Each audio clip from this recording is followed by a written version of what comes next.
Far off in a frozen Arctic region of the Feywilds, an area named Thorndale that turned very harsh and bitter in the span of weeks. Once a place of a beautiful stone-based masonry city in the Feywilds, long since buried by ice and snow and forgotten to time.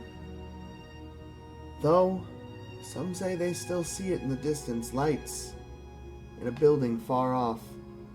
Everyone assumes it's the spirits of those who lost their way long ago in the cold.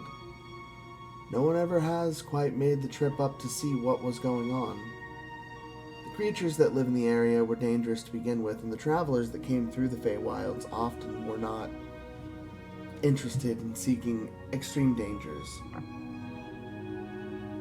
Little did they know, just a short trek up a little mountain way, in through some frozen ruins, up a small snow embankment, and just up to a man-made castle,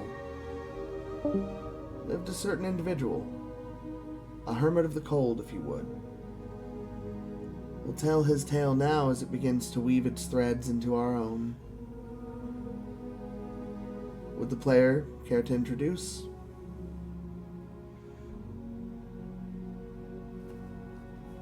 So, hold on. What happened? You're just introducing, like... This is you. Where I'm... This is me, yeah. Like, where... Like, you just said where I was from and, like, the little... My manor. Essentially, picture this as a panning shot. It's going up the path and into the window I'm talking about, and then we see you. What do we see? Set the scene. Okay, there's a tall yet not yet small-framed man. His skin is pale. His eyes shine a bright blue. At the moment, he's frantically gathering supplies together. He's had a realization. He's spoken with a deity of ice, who offered him a championship, if you will. He declined. But if he wasn't the champion of ice, then who would be? This sparks his curiosity. So he's making his way. Hold on, I got it from here. Oh. With this curiosity in the night came weeks of restless sleeps, dreams of far-off places he'd never seen before. A cave with many minerals shining and strange fairy-like creatures flittering above. A large, huge, bedazzled city in the shape of a compass. A marshy-like structure. A fortress.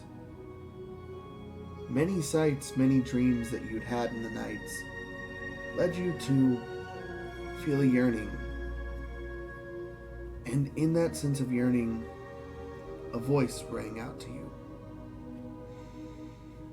My child, you sit in that purpose, a void. You dance around that which you could be destined for. Do you not tire of living here? Solitude, your only friend.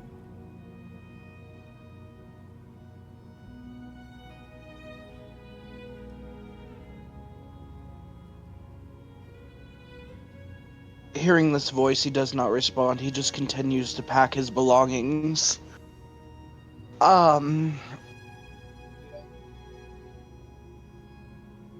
Being a man of culture. Oh. Go ahead. The things he... I was just gonna add on. He's overpacking. He's, if he had the ability to, he would pack an entire...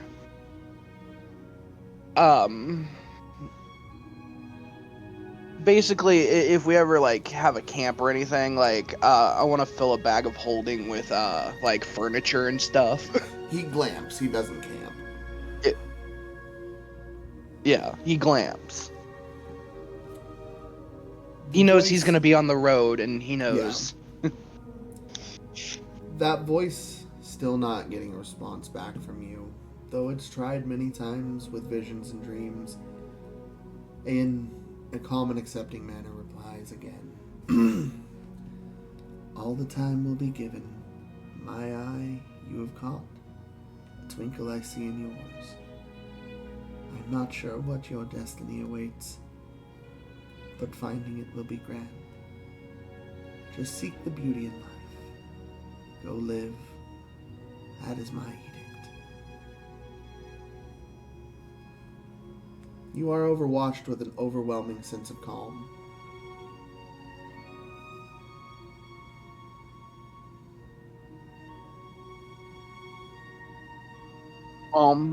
He'll continue to pack, and once he's done, finished getting all of his items and supplies and stuff that he believes he'd need for a long journey,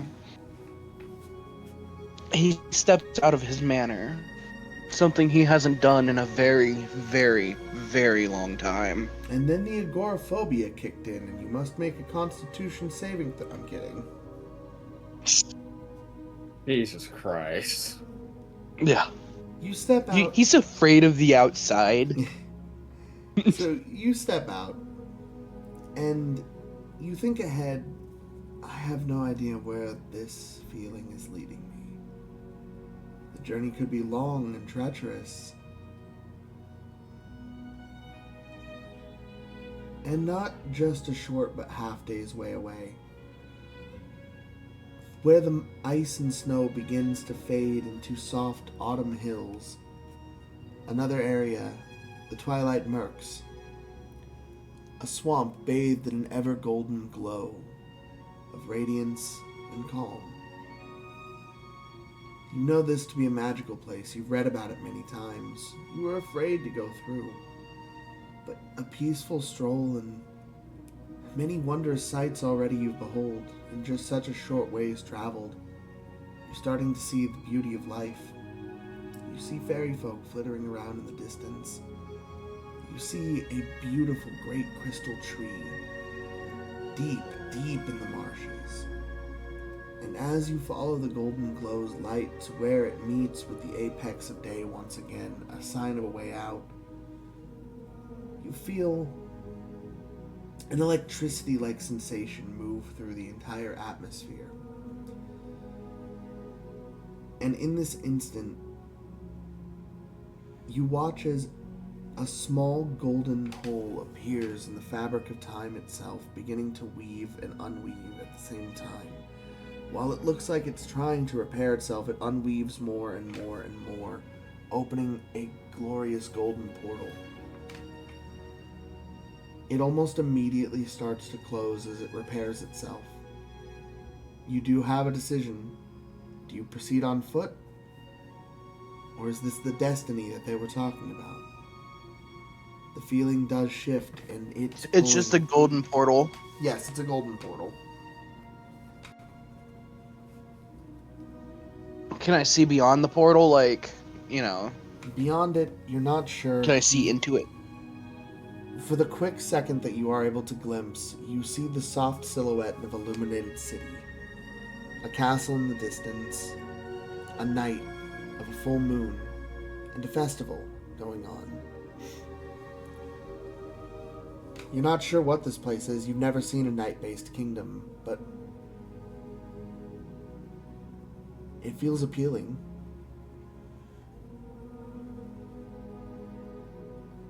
Could I use, since we have some flavor spells, since this does use a little bit of the Morningstar system, could I use a flavor spell? Which is? I just want him to, you know, freeze the ground so he can slide his way through this portal. Oh, yeah, that's easy.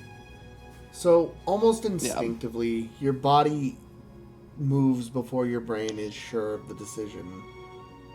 The ice freezing below you instantaneously over the fallen leaves, giving easy footpath as you gently slide your way through the portal and find yourself not met with ice and snow and the cold that you've known, but a soft breeze blowing through the night, and the sound of crickets, cicadas in the distance.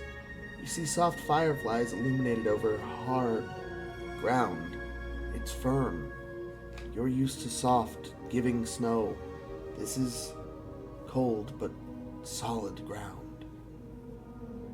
Flowers blooming all around you, illuminated by a strange, iridescent glow, shining in the moonlight, a soft pink against the greens of the earth itself.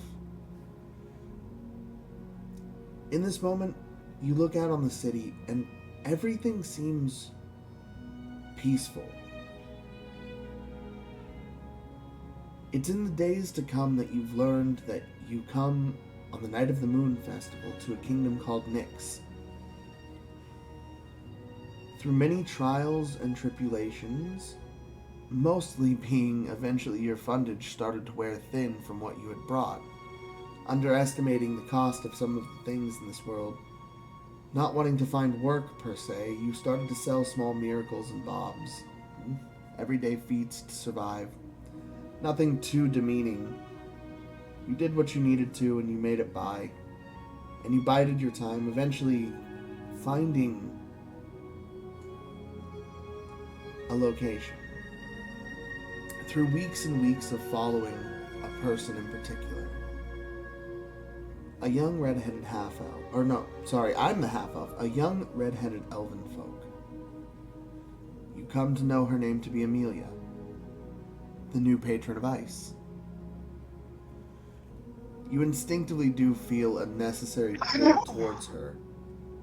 A desire to aid her in her journey, not for any romantic purpose, not for any infatuation, but you feel this is destiny finally calling you.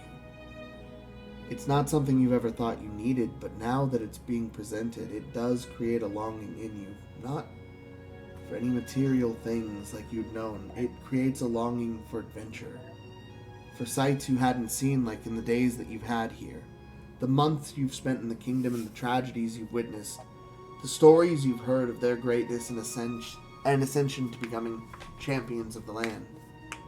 Something you thought your path had long since diverted from, now finds you in a new and unique way.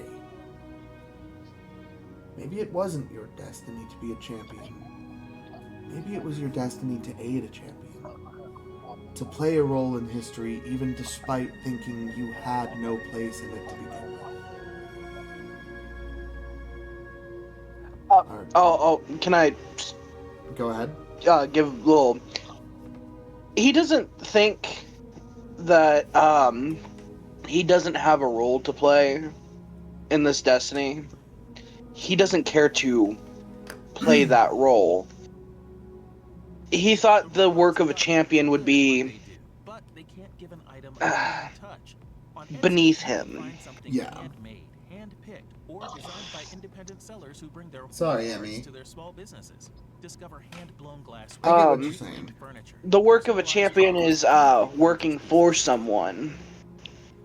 And I shape my own path. Fair enough. I respect it. So anything else, or are you good with everything?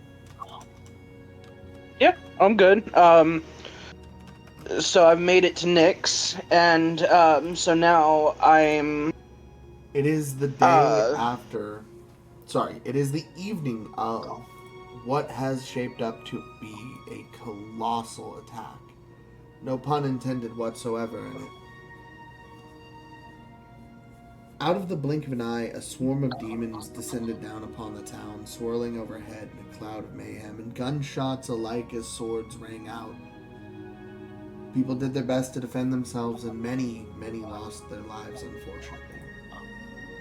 Through it all, you managed to get closer than you have before to this particular group, the ones that are tied to the person you wish to speak to.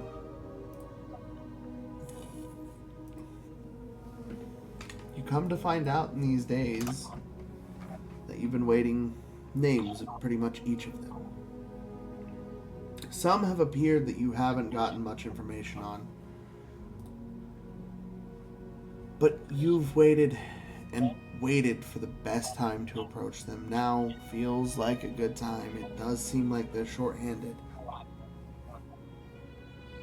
A mysterious man, bathed in purples and golds, appeared in the middle of the city shortly after the Colossus appeared. You thought to yourself, maybe an emissary of the kingdom. He wore no markings bearing any sign of message from the king. Even you, an outsider, know of the noble class. You know of the structure of monarchy, and you know an attack like this should be met immediately in an attempt to defend the people. And hours passed, and you watched as nothing was done, until this man appeared out of nowhere, freezing the zombie in place. The giant towering behemoth, frozen still. And in the blink of an eye, a calm overwashed the city. Those injured were able to escape safely, and for now, a peace, be it a false peace, but a peace nonetheless, was set in place for 12 hours, while preparations were made. Battlements were prepped around the zombie. Walls are being constructed to aid keeping it in place for the fight. Mages from some of the churches have come to aid the best of their ability. Druids from the Nature Temple, now revitalized more than ever after a surge in the recent time, play a very large factor in helping here. Even 2 emissaries from the Fire Temple show up for some reason. Unbeknownst to you, being Vulcan, calling in a favor, people have come to aid, but they're not the people that should be aiding, and you can see that clearly. These are individuals from the church, some of them men, some of them women, and some of them even children. People attempting to defend their homes now, and the kingdom is turning a blind eye. With all of this in mind, what would you do?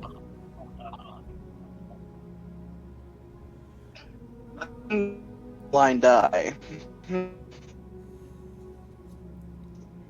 He'd find Okay. You're breaking up, sorry. New He'd personal find that pretty best. peculiar.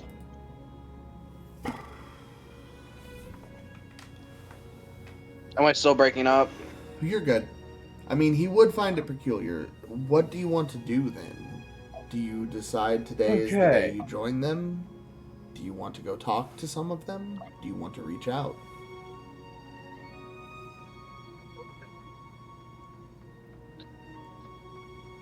Where is it? So I do see Lux. If you want to see...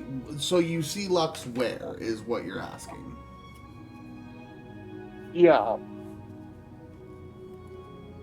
I mean, in general, you've seen him many times. I will say, you don't see many half-elves. And you pretty instantaneously can tell. It's just kind of a kin thing with elves. There's a sense to know.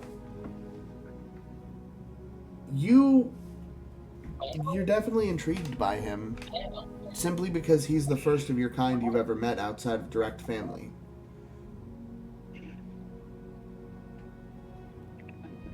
Well, I would make my way to find at least the nearest person that I feel like would be associated with the people I'm trying to find.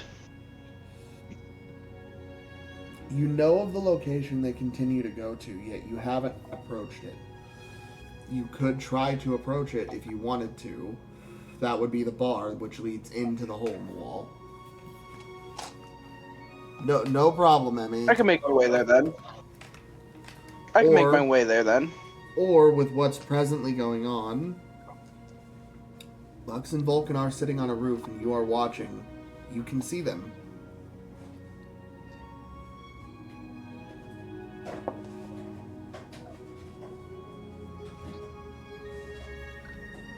So, two options there. Okay.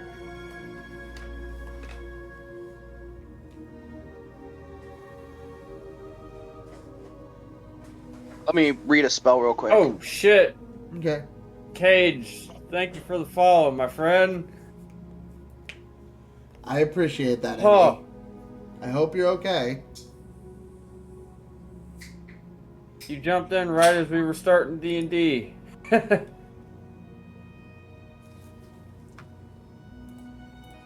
Holy fuck, that actually jump scared me.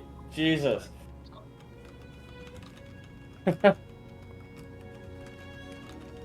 Came in with the Wigs raid. I appreciate you showing that love, my friend. So it's just Lux and Vulcan up on a roof. That is correct. Woo! I'm expending spell slots to be over the top. All right. One of them is so, going to appreciate this for sure. It's fine. They'll be fine. They'll be fine. So, yeah, where they're standing on a roof, It looks like suddenly... they're just finishing up what appears to be a pretty heavy conversation.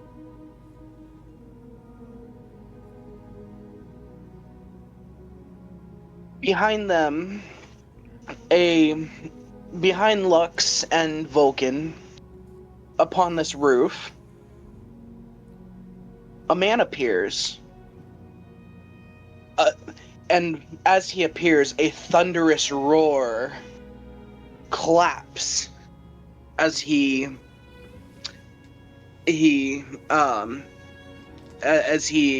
apparates behind them. We're Something that they spending feel a like lot of stuff on this.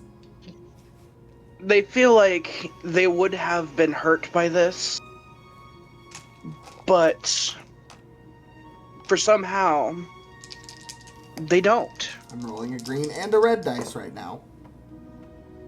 That is a thunderstep, but with a careful spell. So neither Lux or Vulcan are hit Vulcan by it. steps forward. Lux grabs him and just goes, "No, it's fine." I think he's putting on a show. So yeah, as he pops up, it's just So one of them is a sorcerer. Lux, being the sorcerer, knows what you did, and he's just kind of like, okay, you have my attention. So he does in fact look at you and say, "Clearly, you wanted attention. You have it. How can I help you, my friend?" hello. I'm looking for some sort of association. I'm looking for a individual known as Amelia. Currently the champion of ice. Do you know the whereabouts? Both of them will look at you with a kind of, huh. So what do you know about champions? Vulcan will ask. I know I don't want to do their work. And they have a busy plate, don't they? Yes, you could definitely say that.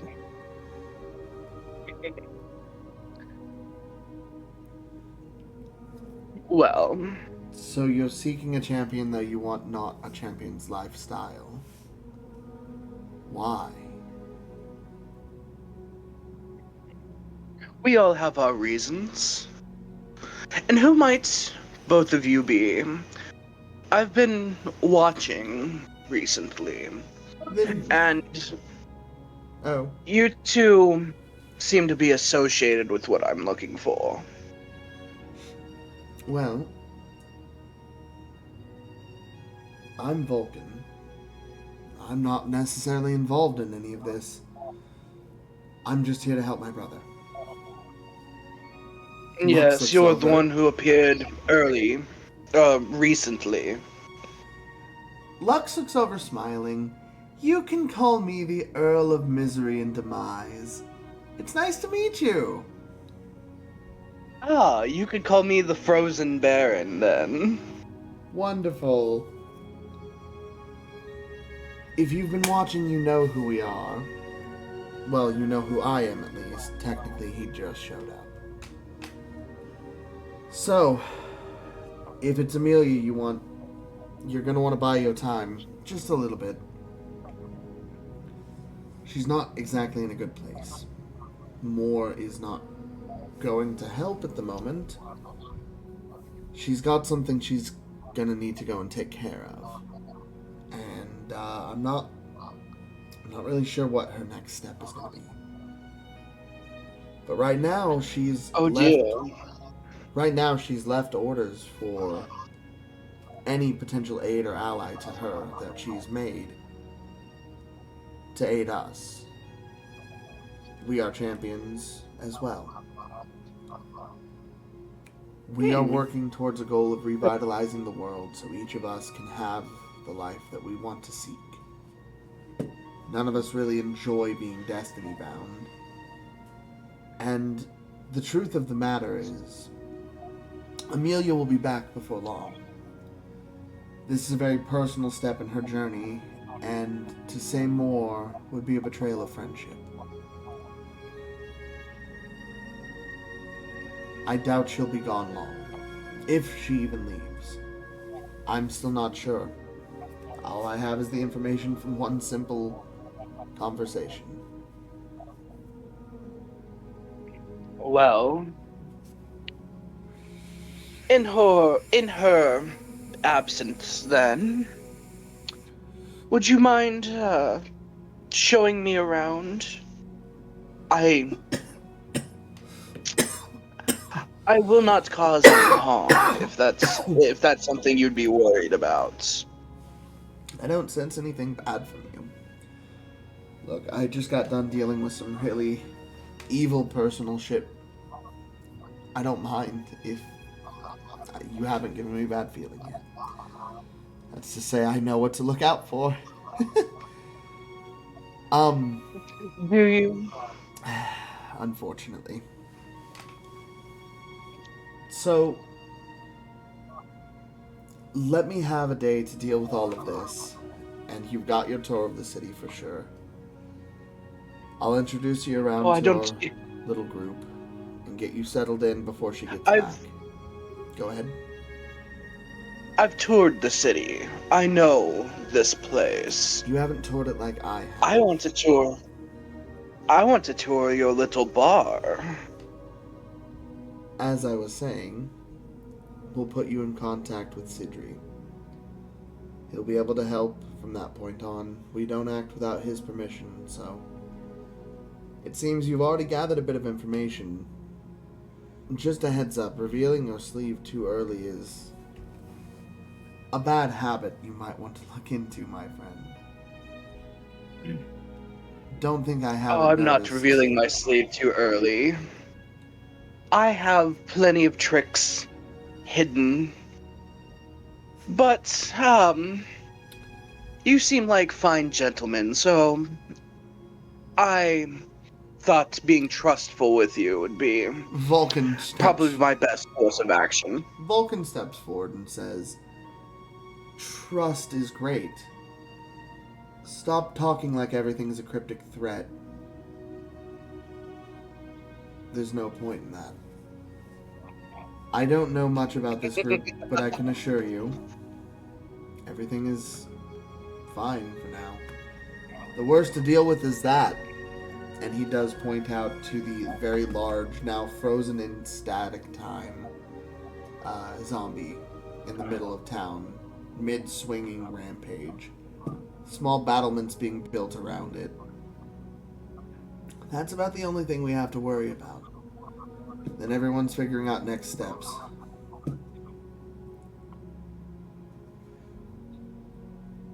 I'm just saying, you want aid?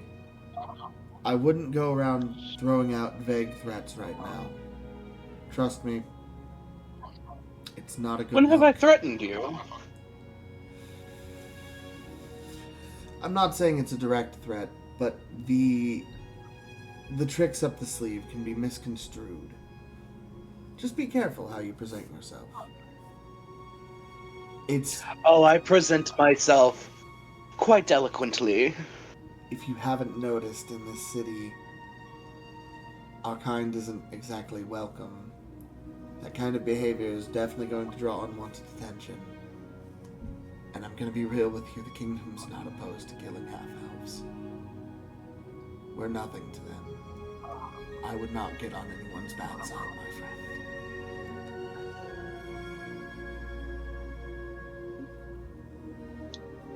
friend. Well, you're a dreary bunch. But if you can get me into contact with this Sidri, I would very much prefer for you to do so. I apologize if we're not up to your hosting standards, my friend. I've got a lot on my mind, personally. You know, with the whole attack. I believe we've just seen a party member meet his end. Someone I considered a dear friend. But yeah, we can definitely play up the whimsical bullshit if you want. It begins to float. Please do, that's what I prefer. You fucking asshole. He waves his fingers, and for the rest of the day, you now talk like a cowboy. Fact or fiction? Were you always from the Old West? What do you mean, partner? I wasn't from the Old West. It's the little things that make the Lux feel better. Hold on. What'd you do to me? Oh, shit.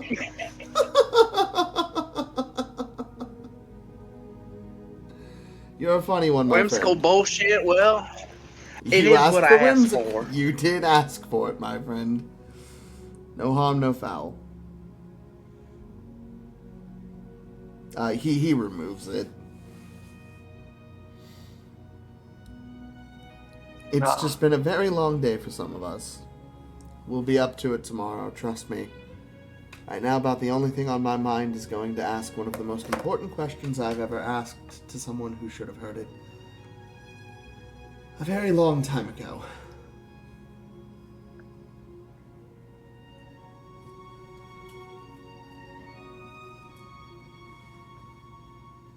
So, right this way.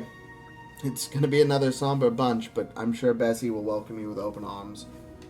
We'll show you a room to stay in, and we'll meet with Sidri in the morning. Fine with me. Very well. He leads you through the streets, ruins and demon blood, as well as red, fresh blood smeared. Bodies still laying in rubble, smoke still smoldering. The entire time, You'd see as he walks with them, he doesn't really lift his feet up to walk. If he's walking with them, you'd see that he kind of skates across the ground. we need to hang a caution sign from you. Someone's gonna slip on that. God. You would think that the ice would melt behind him.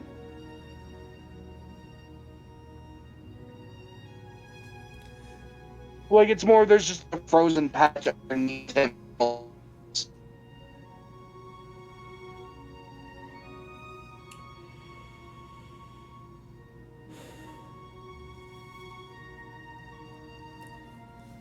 They step in.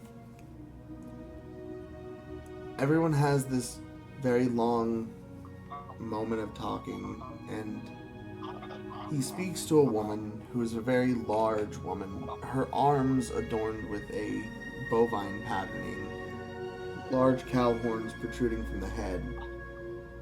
And she eventually will come up to you separate from the rest of the group. Howdy, sugar. So, it's nice to meet you. I'm Bessie. What's your name? I'm Johnny Snow, if you'd like. Repeat that. Mr. Snow, it's very nice to meet you. I hear you wish to aid the cause. Oh. You're breaking up a little bit, but I got it. I hear you wish to aid the cause.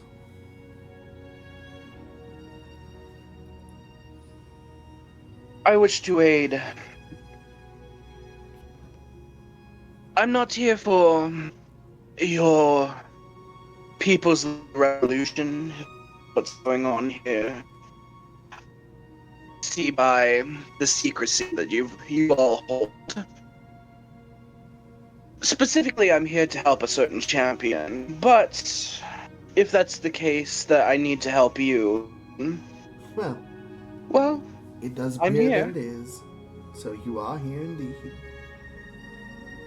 I'll show you to your room for the night. We're going to leave these fine folks to be. I'll arrange for you to have a meeting with Sidri when he wakes up.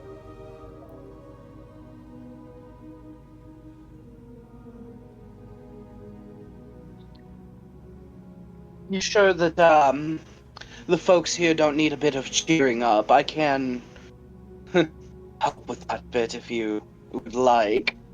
I think for what comes next, it would just be best to sit and wait. If you want to watch, go ahead, but now's definitely not the night for any shenanigans. We've lost a lot tonight. This is the part where I hit you in the emotions. She walks back to the bar and begins to polish a coffee mug that you don't know anything about. But every single one of us knows whose that coffee mug belonged to. It's with a very, very heavy sigh that she puts it on the shelf. And she just kind of stares. It's been a very long night.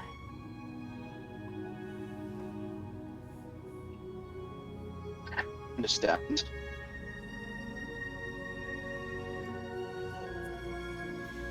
Well, show me to my room then. Very well. She leads you down the hall to a room. It's just like any of the other ones. You've already known the layout from being here as Emrick, so eventually you'll make it your own personal touch. And she kind of just says, normally I'd put on a little Getting more Emrick's pizzazz." room. I Are they putting me in I Emrick's wasn't- room? wasn't gonna say it. Emrick's is the only one free right now, right? That would be the case, yeah. Oh. Why do you think she has his mug? They had to get his effects.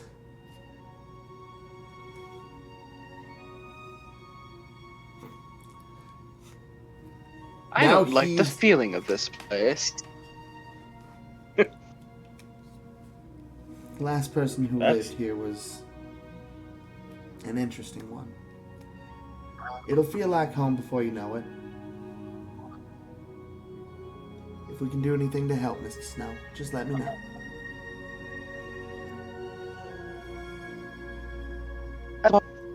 I'll take my time to get my effects here and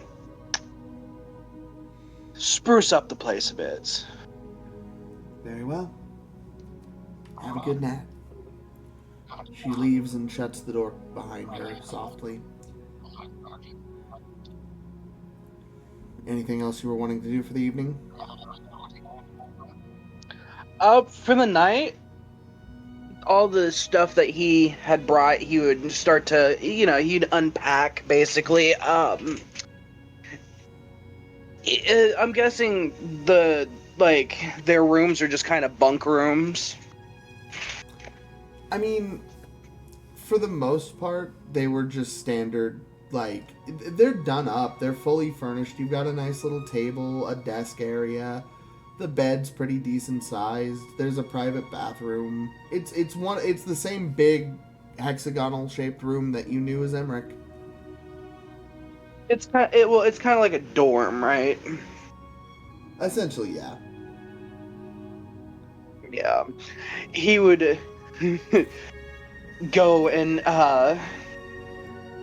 make little ice sculptures and have candles set up where it's very uh proper looking. Yeah, you make it feel like home. So He's making it fancy looking. you spend your night to move in, feeling like it's gonna be a while that you're here. You might as well be comfortable.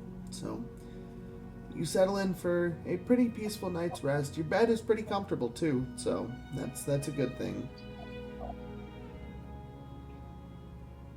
And we're gonna pivot the other way And here. he will. Go ahead. Oh, I was gonna say, one of the last things he'll do is pull out a bottle of wine he's been saving. Just read with a good bottle of wine, pretty much. Yeah, not read, but just kind of hang out. He just reads the label of the bottle of wine over and over again. You're just I feel like he would in be. the room by yourself drinking. Oh, he's not sad in his room drinking.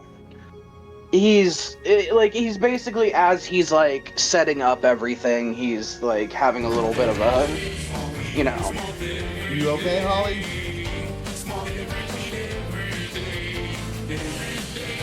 Just setting all his shit up, taking swigs from the bottle as he goes. He's settling in from a day of travel. He he's did proper. traverse across He the has a frozen glass. tundra, to be fair. So, yeah, you settle in for a decent night. We're gonna pivot to the rest of the night. He has a glass, and it is definitely chilled.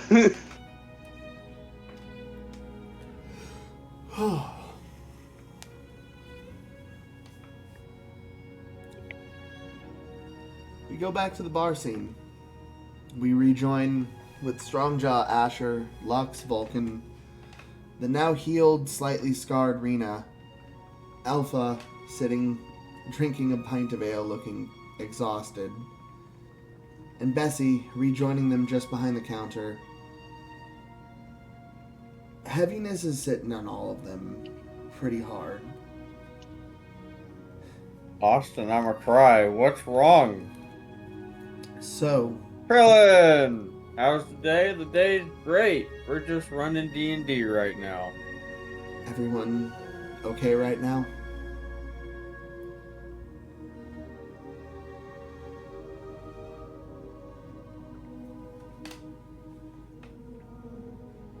Who's that coming from? Lux.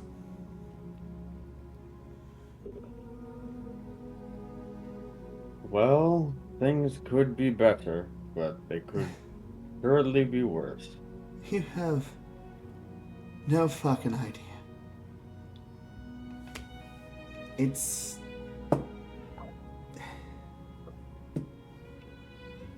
It is really unfortunate what's happened. But we'll be okay. And... So... I've hidden a lot from all of you. And I apologize for that. It was never my intention to make it feel like there was a barrier between me and my friends, but I did. There's some I can't tell you still, and I can't lie to say I can tell you why. That's due to a magical contract I'm still stuck in. It's not by a demon. It's a Fey spirit. That much I do know. I can't say more, but it's nothing compared to what was. The second thing, while I still have this arm, nothing but bad could potentially come my way. So, I can't do that. The next step I have to take cannot be with this. This is the part where I lied to you all. Wait. He unbuttons his shirt and kneels down. This is the night Yeah, I lied about something. He lifts his arm up, facing away from you. And he stares at the wall and says, Asher, you're probably the person I trust the most in this party. Make it a clean cut, my friend. Oh, damn. Alright. Do I have to roll for it? No, Or... not in this case.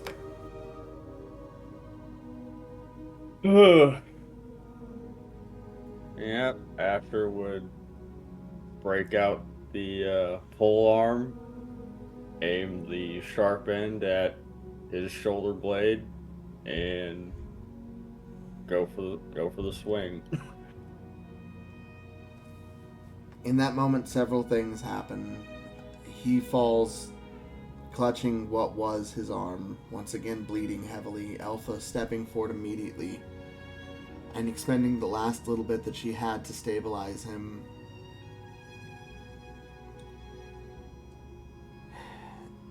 He catches his breath, still obviously shaky. I'm fine. Thank you. He's looking at you, Asher.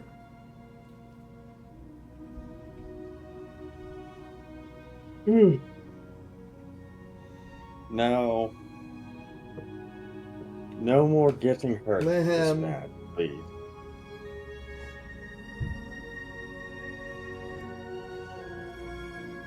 Yeah, I agree.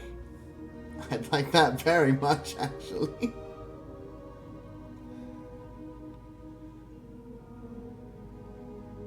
I feel like I crying. don't mind rescue missions, but Go. not when they nearly cost the victim's life. To be fair, it cost a lot of people their lives.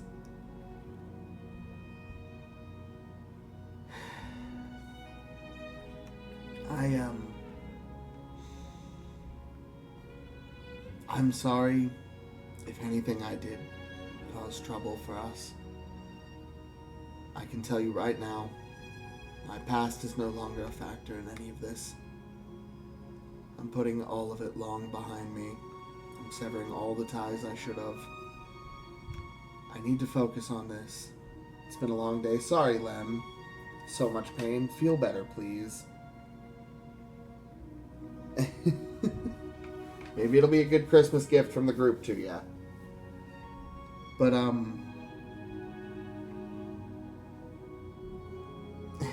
at the end of the day, sorries are only going to take me so far.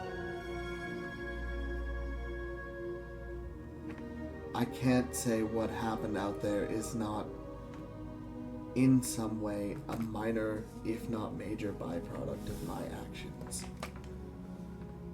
Whether the judgment fall on me that hard, be it the feather or the blade, is not mine to say. But I'm here. And I can make it right. I can't take back anything I've done, and I can't undo the death I've caused, but I can make things right, damn it.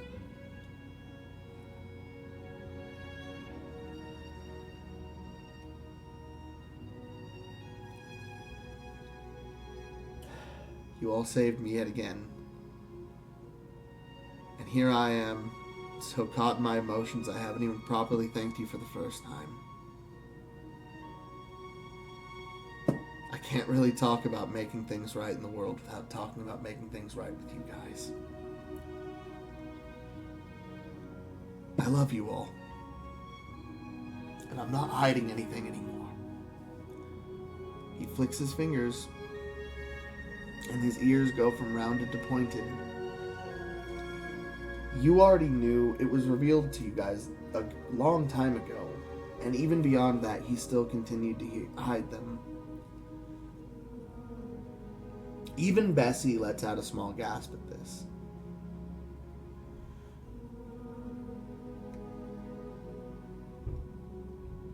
I'm not hiding anything about me or my destiny anymore. That's not how a champion should live their life.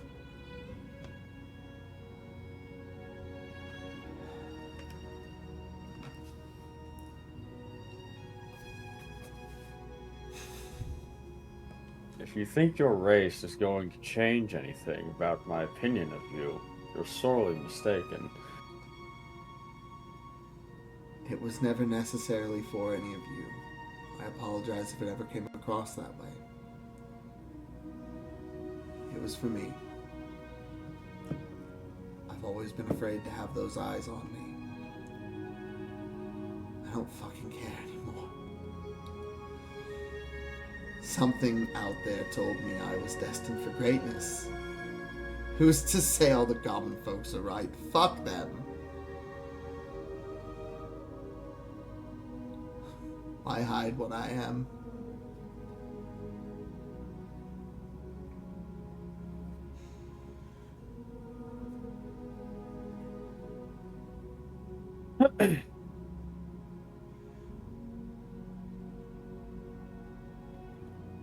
Huh, I guess I can't do that anymore.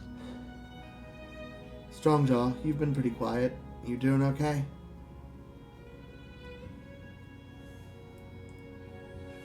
I'm doing. What's going on in your head, my friend? You seem a little conflicted.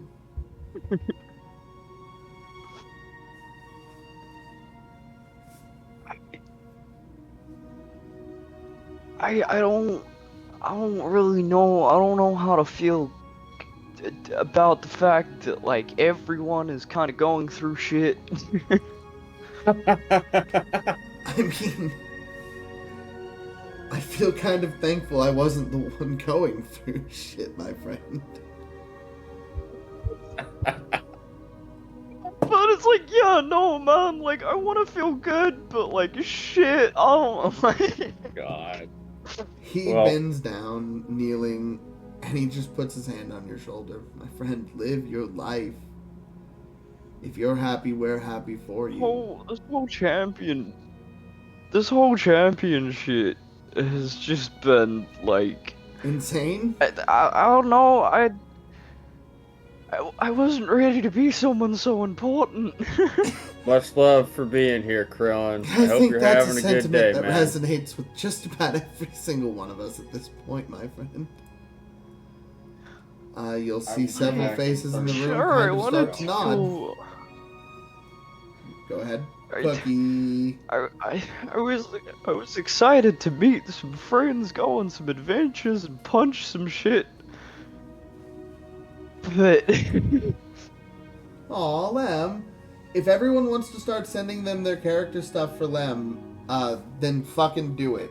If anyone wants help making their concepts for their next character, I got you. Right now, we are figuring out a lot of things. Okay, let's be real. We haven't had to stop figuring shit out. And as much as I want to say that eventually we're going to get a grip and we're going to get good at this, there's a very real chance we stumble our entire way to success.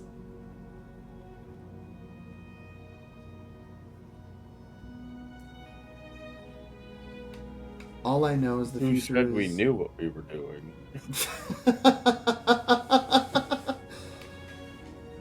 Oh, the fact that most of us are alive still is, in and of itself, something to be truly grateful for.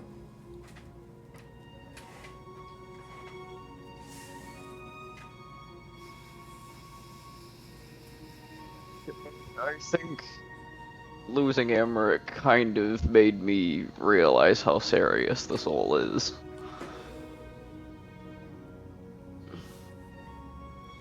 Gonna be real with you. I wasn't expecting to lose someone so soon. I'll be very real with you. I would have put money on myself being the first one to die.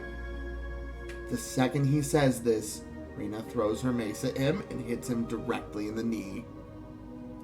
And he's now on the ground. I deserve that. Yeah, I don't think that's an option for you anymore. Nope. It definitely isn't. So much has changed in such a short time. It's okay to feel frozen or overwhelmed. I can't even tell you how to begin to thank you for all you've done now. You killed a fucking dragon for me.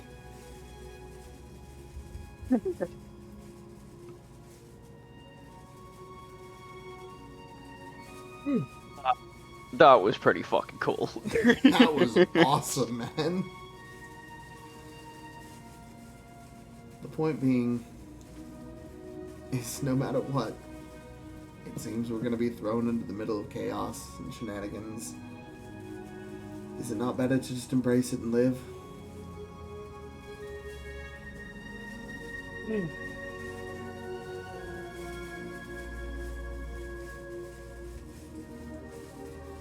Oh, what? Trying to find things to celebrate is important. I'm annoyed. I downloaded that so it would be visible on stream, and the fucking character sheet is blank. You know what? He pats you on the shoulder. I'll give us something to fucking celebrate. He stands up and he walks over. And he doesn't get down on one knee. Instead, he proceeds to begin to float. He turns upside down whimsically in the air, floating in front of Rena. And with a flick of his wrists and a snap of his fingers, a small ring appears. So, this was a very long time coming.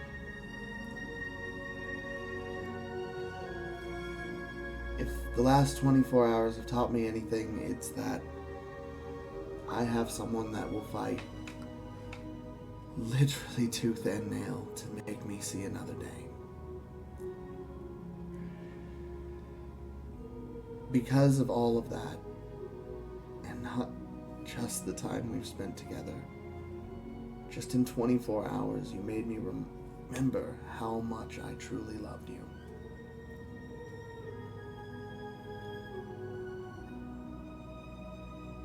You are my something worth fighting for in this world. And there's no amount of fancy words I can throw at you that could justify or say how much I cared, but I do.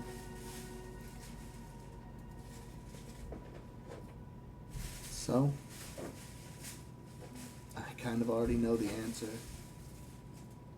But will you?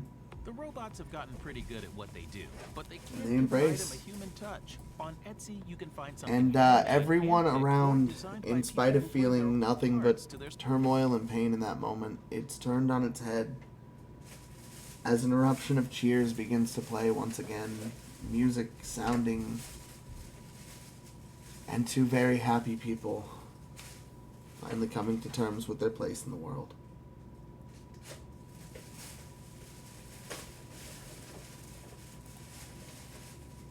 Mind if I interject?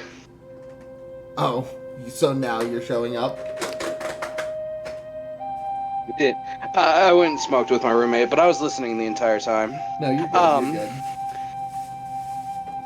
Lux gets a message because there's only two people that I am like the spell says you have to be familiar with this person. That's fine. So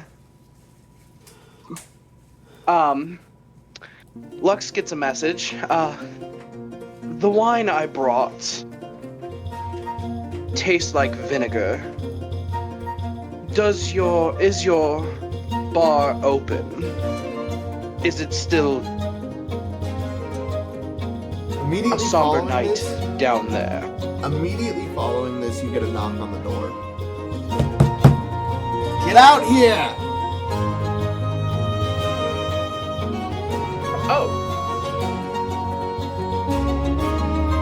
Well, that answers my question. You still have 25 words to send back to me if you'd like. We're happy to have you, my friend. Come join us. Forgive my state of appearance. I've not only just gotten engaged, but now I'm missing an arm. I'll explain that later. More message. One more message. It's just, you hear whispered in your ears just a very gleefully, like, congratulations! Thank you. Now come celebrate with us. You can get to know the others. And he will answer his door. Yeah. Hello?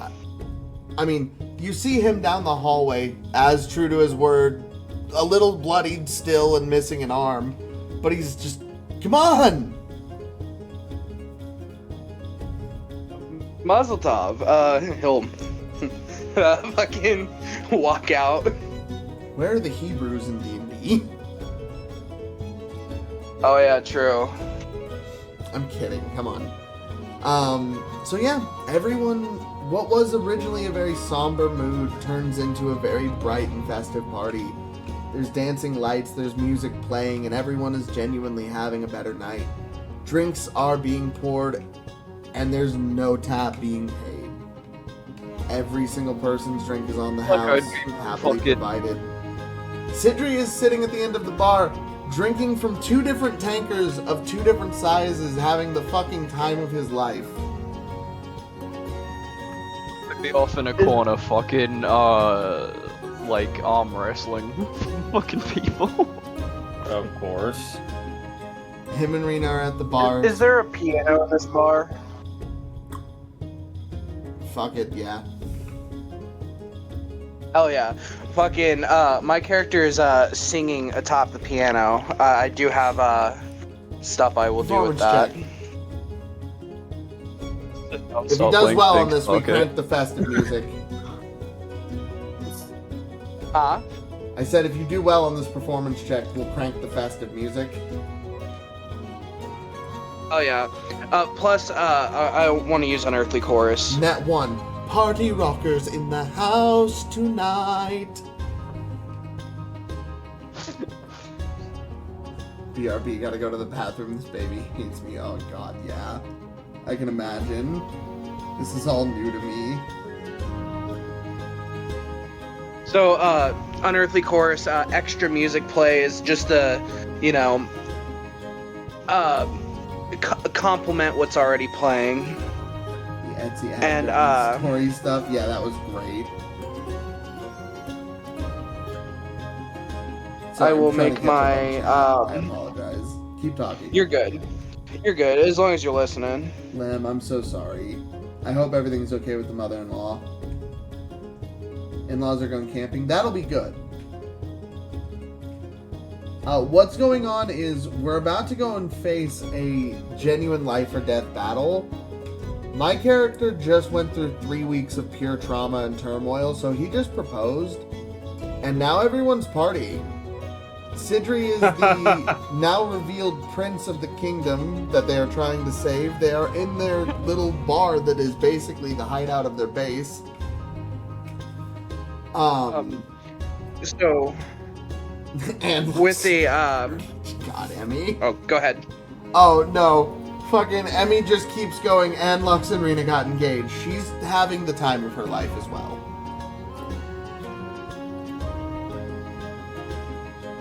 Because I'm rolling at advantage, I did get a nat 20.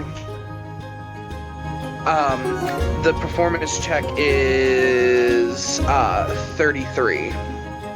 You are killing it, man. I wanna swing from the. Yeah, no, you're fucking killing it. He's like laying on the piano, fucking like. You're into it. Wilfric's sitting there playing the keys, like, damn, didn't see that one coming. Also, I'll use that turn on whatever it's called, the Unearthly Chorus to charm one person. Roll for one of the party members in the group. I don't care which one. Just if there's a party member here. You choose. Oh. Okay, then I'll roll for it. There's who's all here?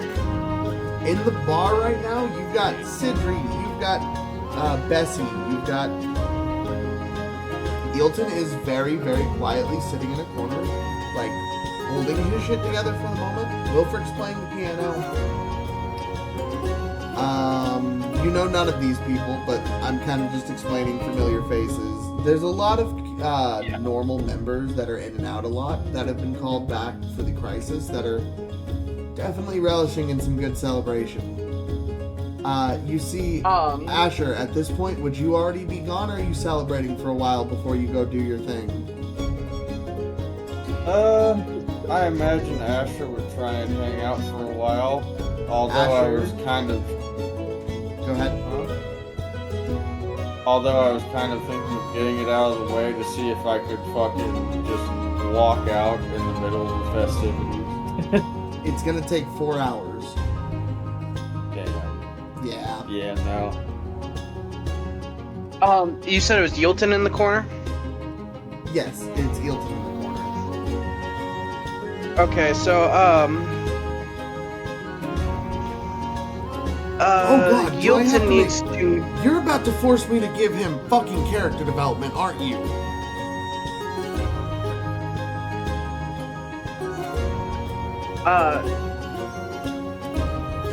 Eilton needs to make a charisma saving throw. Bitch, charisma is the thing he's best at. Yeah. He looks up at you. Curious. What do you roll? A lot. He gets up. He walks over. And he leans against the other side of the piano. I have to warn you, I'm already spoken for. Oh, that wasn't my intentions, sweetie. My intentions were that you are sitting in a corner, looking quite... There's festivities going on and you're not, drinking, you're not celebrating, you're not participating in any kind of tomfoolery. Just wishing someone in particular was here. We haven't heard anything. My husband's missing. Your husband? Yes, my husband.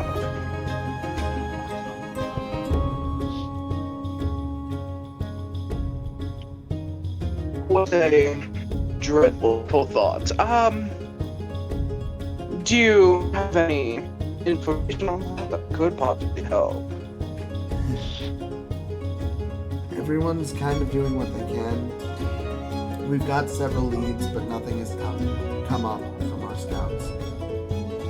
It's gonna take time. I'm just holding out faith. I know Mercurius is strong, and I know he'll be fine. Computer name. Nice. While It everyone was sounds dealing like with that there's last lots stuff, of, while everyone was dealing with the stuff at the mansion, they got word that Mercurius had gone missing in the middle of battle. Go ahead. well, it seems like you have a lot of very busy, very capable people working on this. For the time being, you should, be a little bit more lively. I'm just recovering from a lot of emotional turmoil. Taking in the party is enough for me, my friend. Thank you. It's a pleasure. What was your name? You could call me Jack Frost.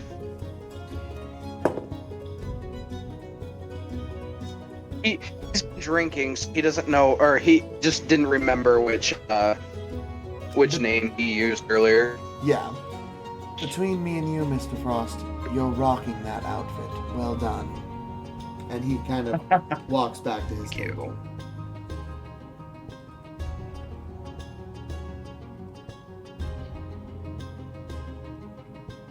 His name is Jack Frost. So, And I'm not gonna reveal this. That we'll get to that. But yep. So, what were you about to say? Oh, what was Strongjaw doing?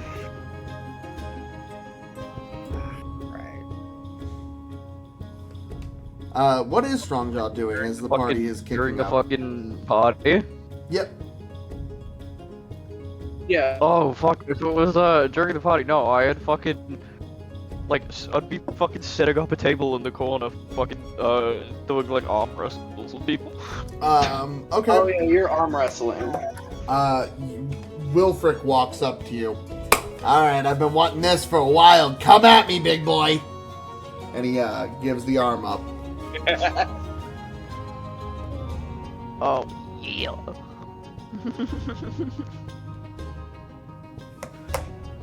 Roll that strength check, barbarians! I would roll decent.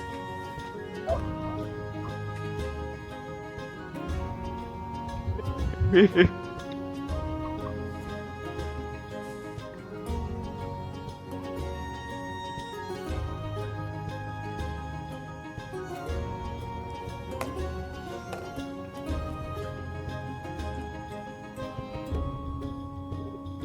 squeezed too much, now my head hurts. God. Why do I just picture her sitting there going...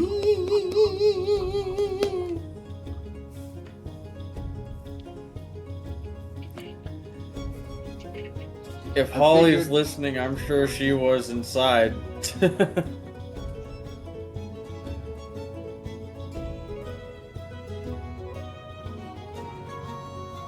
So, if they want to arm wrestle, I got a 26. Oh. Okay. You match him. Matched it? You both really? got a 26. Yeah. So you both kind of lock up, and you both give it your all from the go. And both of you kind of have this moment of like, ah! As you both know, you're genuinely giving it your all, and you're meeting essentially a wall. You both find appreciation in this moment.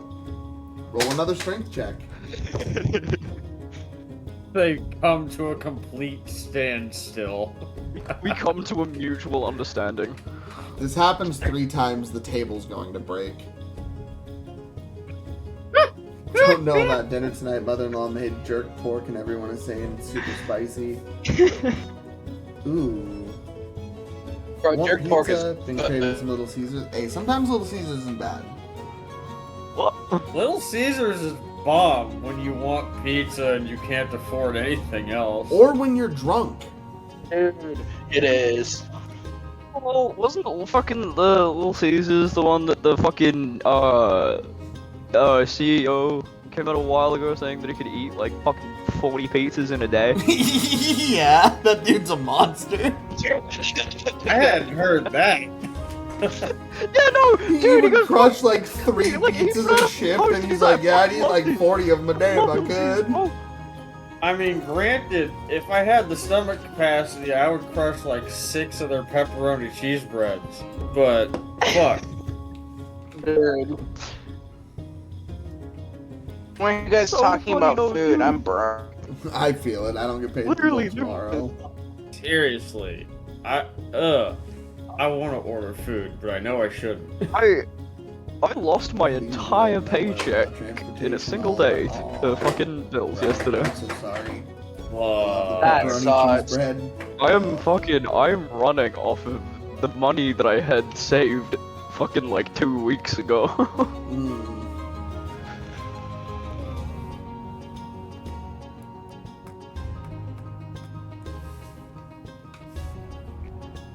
So, yeah, the party rings on through the night. Sidri drinks a lot. There's a general air of just relief and joy.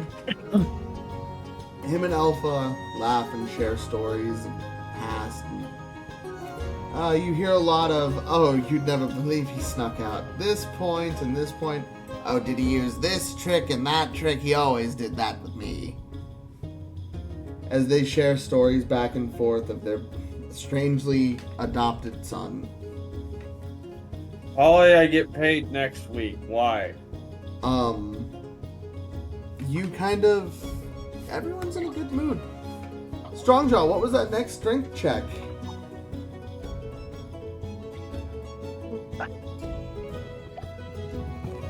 That's it, fellow. 28. Oh, okay. So this time you get his arm down and he kind of just looks at you. Damn it, you wore me out. He's kind of rubbing his elbow a little bit. You've gotten strong, kid.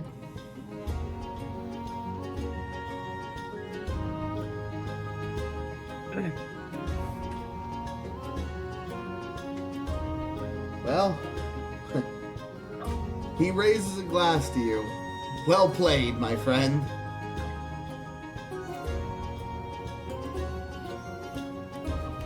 He only rolled an 18. What's that Cleared mean, him by 10.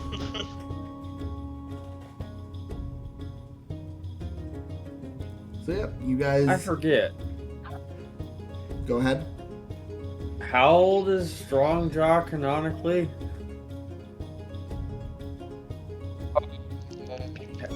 Has that been stated? Has it been stated how old any of us technically are? I didn't have it written down, but I think I just had it as he was like fucking my age. Yeah. Okay. And Wolfric's like 40.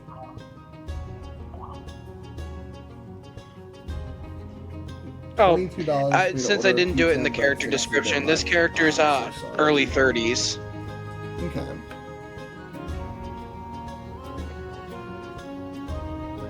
So, the night Well, it was in the continues- description I sent to you, but not Yeah. on stream. So the night continues on, Bessie giving her all into her work as usual. Happy to distract herself, all things considered. Lux and Rena sit up at the bar, him tinkering on a new arm, putting the finishing touches on something. Chatting happily and discussing plans for the future. And Vulcan sits beside them. He's staring into the shard of a mirror. And he's looking fucking stunned for about 20 minutes.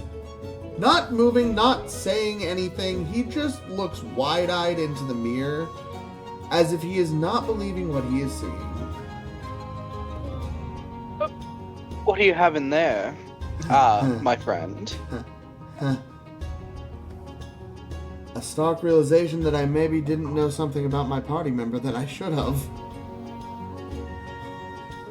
A party member? What one?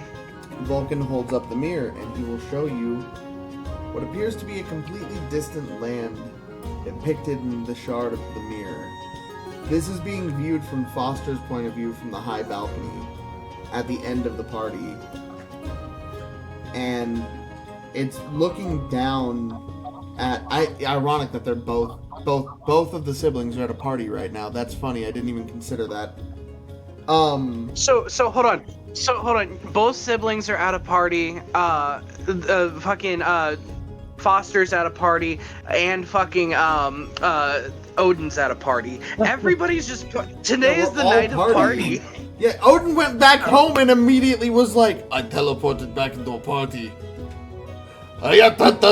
Free food! Free food!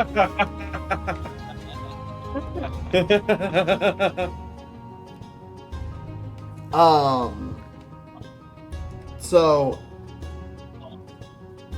yeah, Vulcan kind of just looks up and you see this scene. You see what is a chromatic ethereal dragon swooping up people at this party and placing them on its back, and they're dancing alongside of it. In the center, you see an intricately dressed shadow fairy dancing with what appears to be a young elven woman with pointed ears and white hair. Everything else going on is just this grand scale of a very noble looking party in what appears to be a very marbled, chiseled, like, area. I'm not revealing anything about where they are, what's going on, because that's just questions you guys gotta find out in character. Let's just say the one dancing there, he tries his best in the small shard to point at Quinn, is not exactly the type that would do something like this. That looks like quite a festive fellow. Yeah, I'm laughing at that too. Oh, I apologize. If ever I get a chance to introduce you, I definitely will. Contrary to belief at the moment, this is not how he usually looks. Well, maybe something got over him. I think he's drunk, personally. That or Foster put a spell on him. Maybe Foster wished him a personality. That would be interesting. I'm so glad You can wish for... Wait, hold on. Your friend can wish for things? Kind of. Kind of. I'd still like to meet this person sometime. It's not as powerful as you're immediately jumping to the conclusion that it would be. Actually, he's been punished for trying to push it. Ah. Well, in any case, the party your friends are at seems quite elegant, compared to this, homely, little celebration we're having here. And where, pray tell, do you come from? High up upon a mountain, in a luxurious, mountaintop home. I live there. There's not much to say.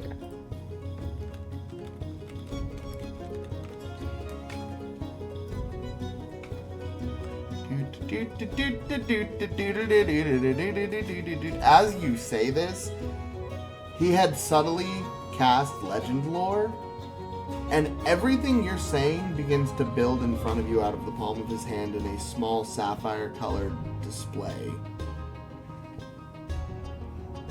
Looks a little abandoned, personally.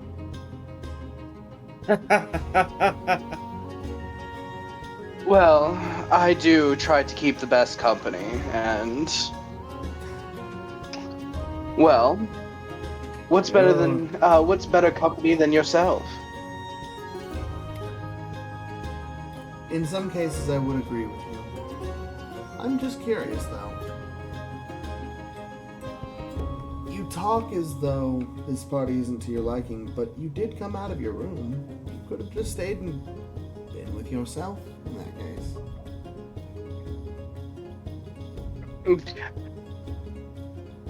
That's because my wine tasted of vinegar. Bessie, I believe that's your name. May I have a bottle of, possibly your driest red? For the record, Frosty Snow, you sing lovely, Vulcan will say as he sips his drink. Well, I bet you have a singing voice as well, possibly. He lifts a violin up from under the counter. Been working on something recently. Violin, I see. Are you proficient with that? Do you play very I am well? now, he says, completely earnest.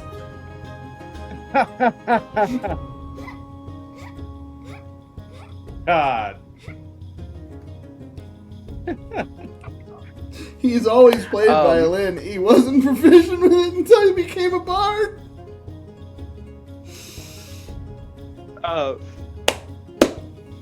Well, I am also a artist when it comes to the violin.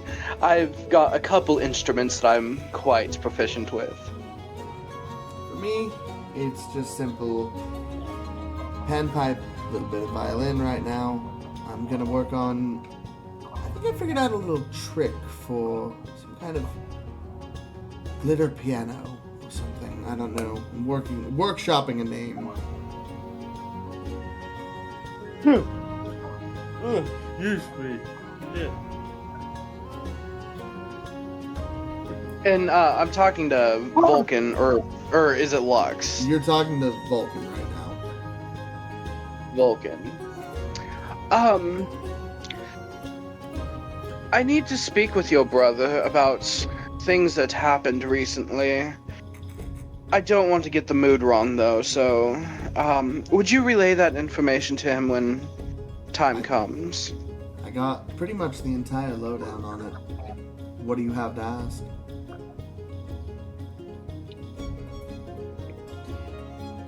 I just want to speak with him. Then it'll You wait can roll an until insight on tomorrow. that if you'd like. Yeah, I will. So, what do I know on a natural 20? Well, Or 20 sorry, a soft plus. 20. Oh, soft 20? Yeah, I missed. We match.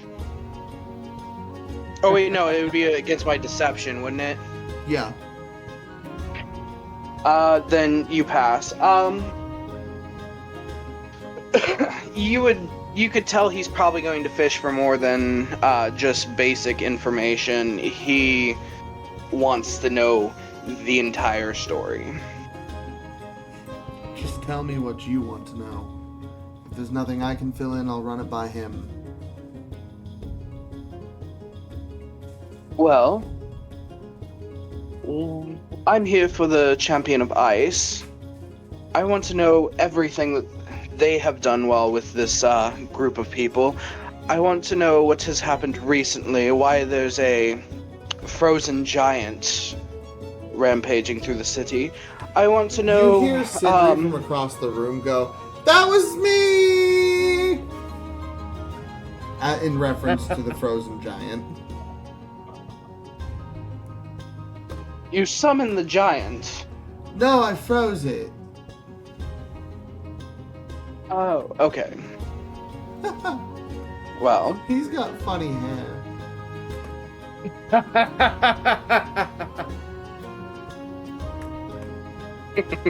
He is sloshed at this point.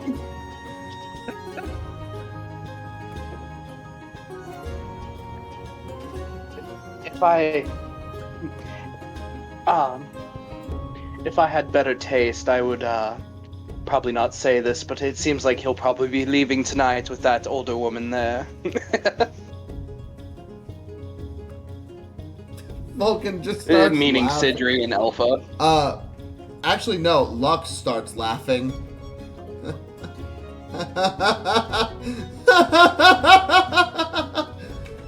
Oh. If she heard you say that, you're dead. Well, hopefully she didn't. She hasn't thrown anything at you yet. She hasn't. Thankful for you, her hearing is going out.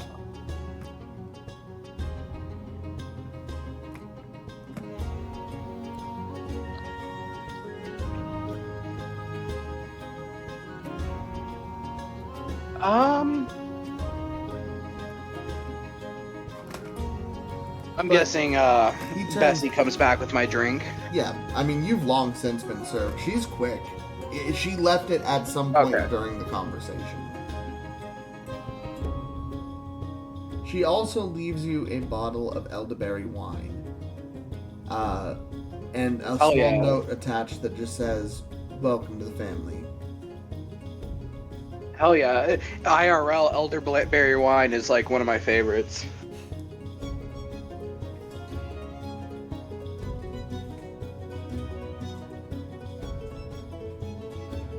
Curious on a It's question. sweet for my What's up? taste, but...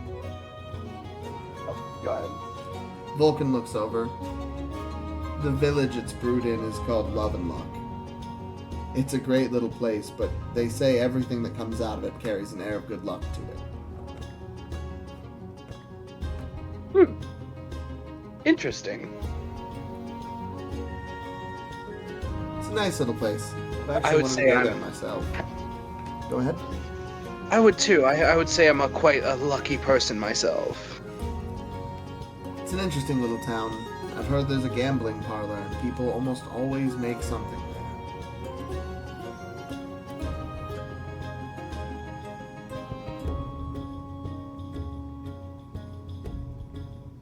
Do we have a picture of Bessie or Sidri? I will get a picture of Sidri. I do have Bessie, but I only have Battle Bessie. Yeah. Server Bessie is very different from Battle Bessie.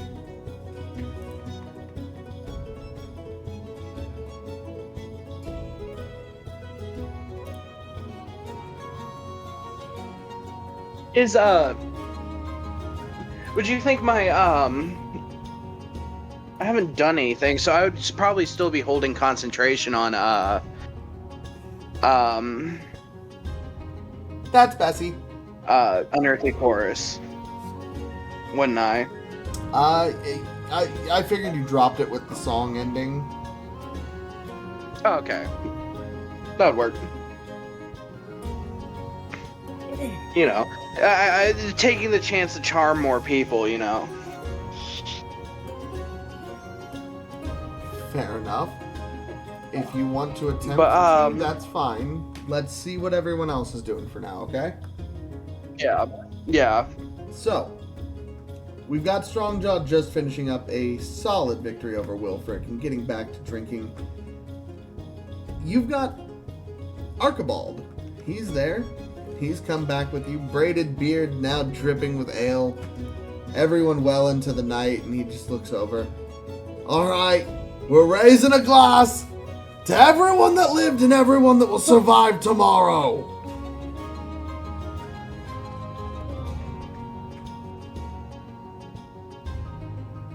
Lux will raise a glass.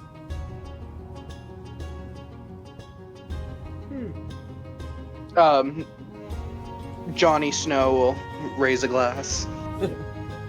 Everyone kind of around the room begins to slowly raise theirs. And the music pitches up and everyone takes a drink. Asher, what are you doing in all of this?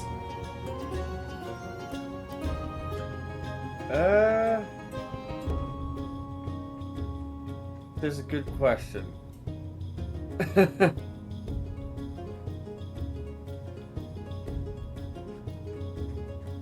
Oh, I guess while spirits are high, fucking Asher would go try and speak to Eelton about the Mercurius situation. As you approach him, he looks at you. Looks like he's about to say something. And then just kind of goes, alright, I'm just too tired to criticize your fashion. How have you been? Been better, been worse. This is about the highlight of the last few days. I would definitely agree to that, my friend. I'm glad you're still with us, for sure.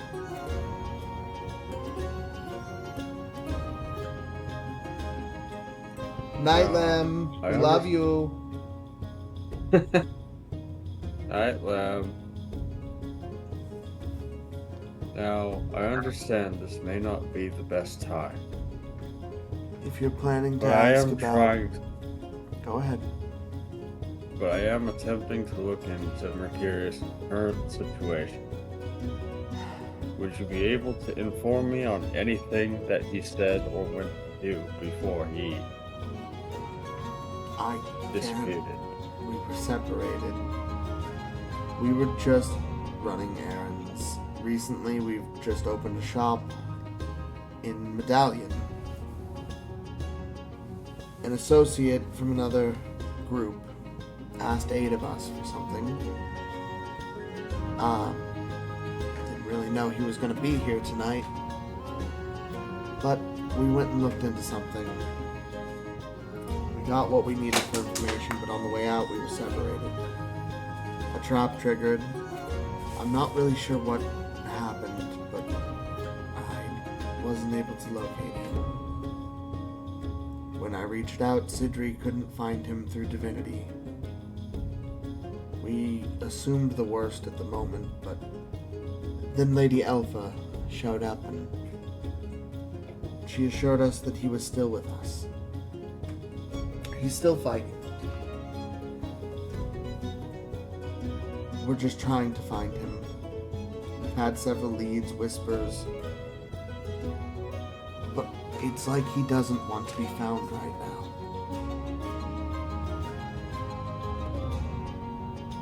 All I know is I just want to see him again.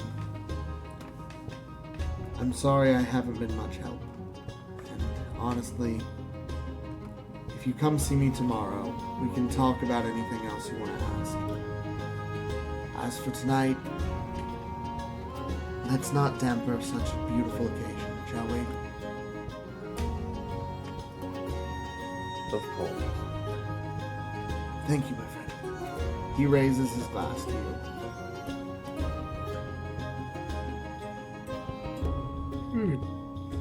I imagine Asher would just find one and do the same. You just even though he grab can't really someone's. drink at the You moment. grab someone else's glass off another table. You clink it with his, and then you just set it. You just set it back down.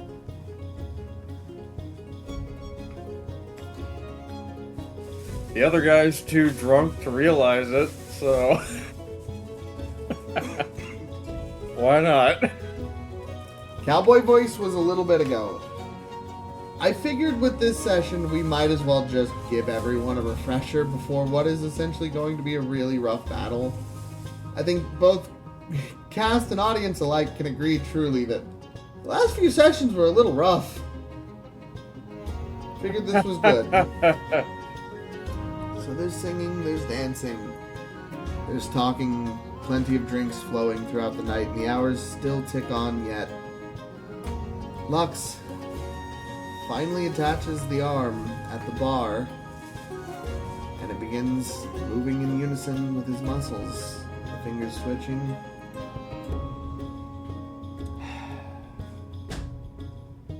Well, What it's not perfect, but I'm not perfect, so that's fine. a fucking hot minute. I am live. Ooh. Nice. Let's go. Well, personally, I'm looking forward to a chance to testing this thing out tomorrow. At this point in Do you mind time, if I took a look at that?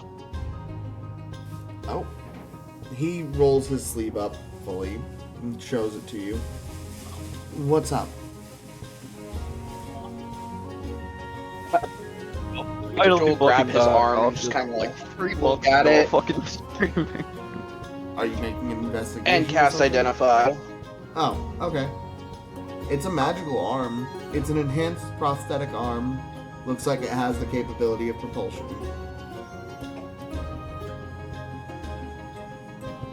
Build that yourself. Yes, I did. Quite a expertise with the craft. I'm gonna insight you to see. If I can you see there's flatter some sort of propulsion here. Professional. Yes. With a 22, does he realize you're just trying to flatter him?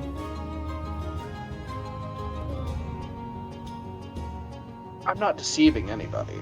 You're not deceiving. That's You not got what he's fucking looking annoyed for. to work tomorrow though. He's reading He's you to see trying if to he flatter, can butter you up. but he's trying to flatter, but Also, at the same point, he's just genuinely interested in. Ooh, that was loud.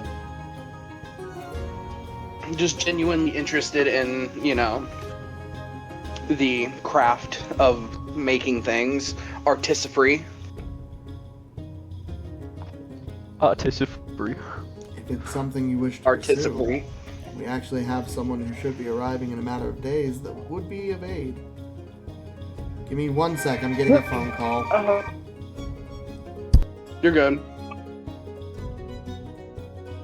How dare someone call you? It is a cardinal sin during Morningstar. Earth doesn't get those. Nice! I have not played the Paper Mario games, but I hear they're fucking fantastic.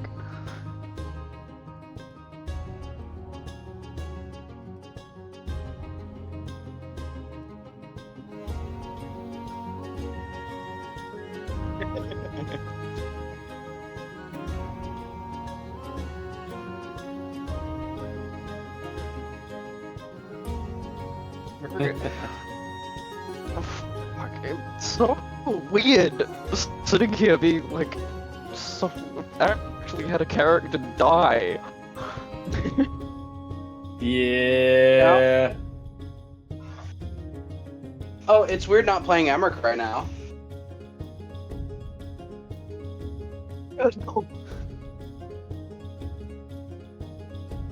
For a Fine, second, I am thought here it was with just you some all. random, following me, but I fucking looked back at it and I was just like, oh shit, somehow you actually managed to find me.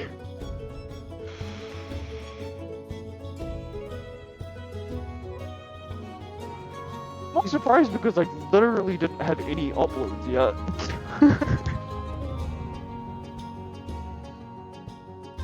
My Instagram On account Twitch, has been or- blank canvas. No, I've had an Insta account for like a few years, but I just haven't fucking posted anything on it. Yeah, but it recommends people if you're like for some reason like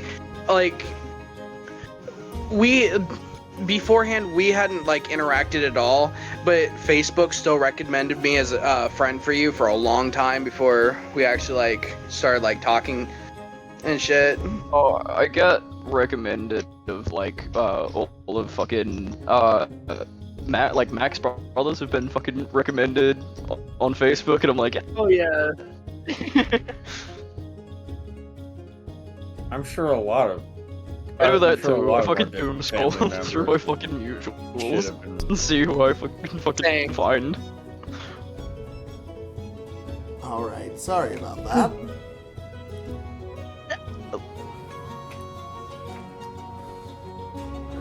So, he kind of looks over. Yeah, I made it myself. I assure you, though, we have a craftsman of much better caliber coming in just a matter of days. When he arrives, he could do much better for you in the terms of teaching than I ever could. Personally, I'm not trying to learn. I just find it interesting. tinkering has been something I've always been a passion for. Just coincides with me being able to actually do something.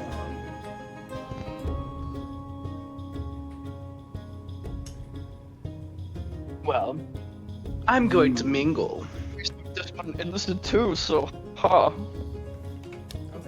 Sounds good, my friend. You might have bestie privileges, but I had them first, Emmy. God.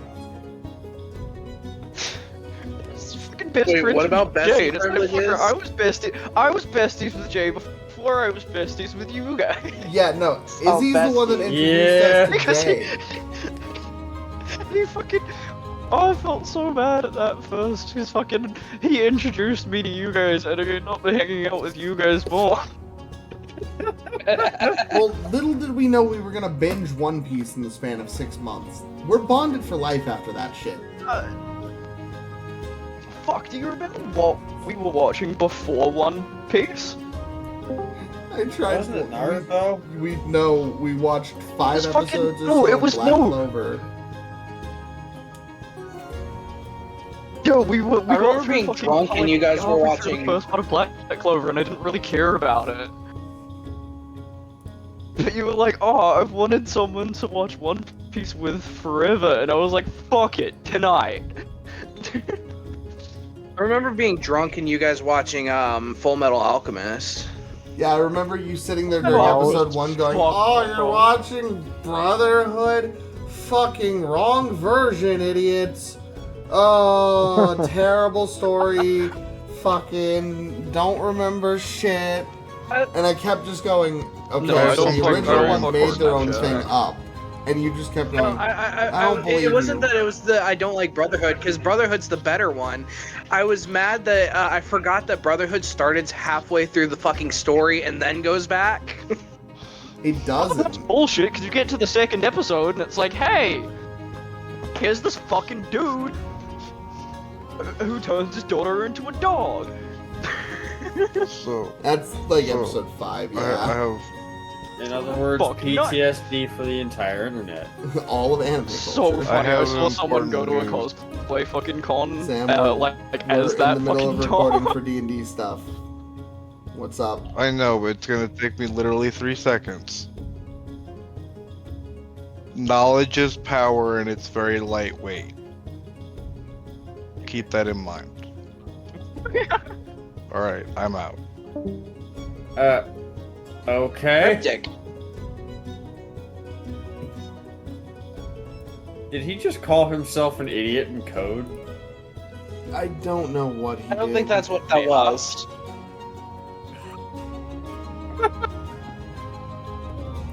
Hold on 1 second. Wait, huh? But yeah, I will walk away from Lux. And as I walk away, can I walk past Asher? Hold on. Stream stop what? Hold on. I'm addressing that real quick. Okay. No, stream didn't stop. You're still going, Liz. Okay, I just lost the ability to fucking find it on my phone. Why?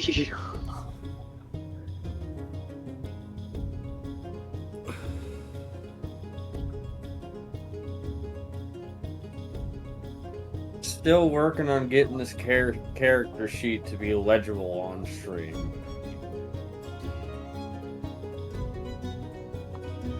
Me ain't knowing anything because I didn't watch FMA yet.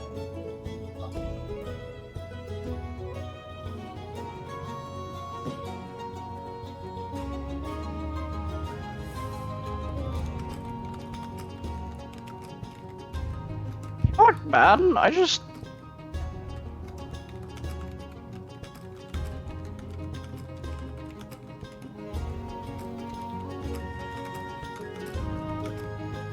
Guess I can't read my chat.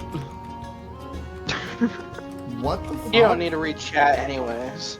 I would say close and reopen Twitch, but I don't know if that would fuck with your Discord or not.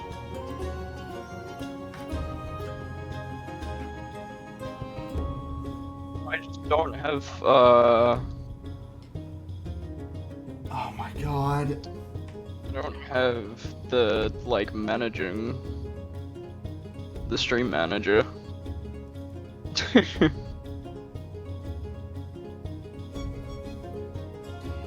So bad. What's up?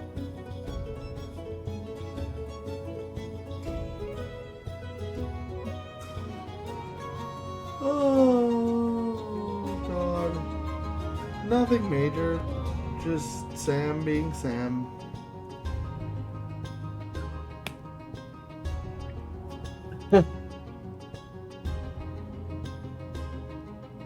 Shall we save that for once we both cut, or is it something you? Probably. Huh? I asked if it's something we should save until we both cut, or is it something humorous? It's just, he's being ridiculous again. Apparently he smoked 12 gram blunts. Am I stupid, or wouldn't that be fucking huge in diameter. No, Oh, that would be fucking huge, yeah. No, it was 12 1-gram blunts. Oh, okay. Well, still, that's a lot of fucking. It's insane, yeah. But anyway, we're not discussing that. So yes, you continue to go and mingle through the night. Asher, you wrap your discussion with Gilton. What is your next move, my friend? Well, I was trying to make my way to Asher. Okay. So you're Fucking- approaching Asher. Terrible. As I walk past, I'd like to kind of like give a little like knock on his armor and give a little perception check on that. I'm gonna go with metagame knowledge and say no. Okay.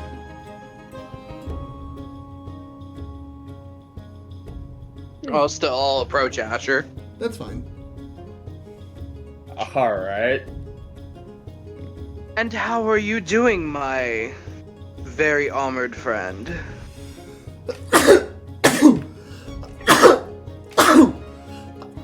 I'd say spirits are high for the most part. What was your name again?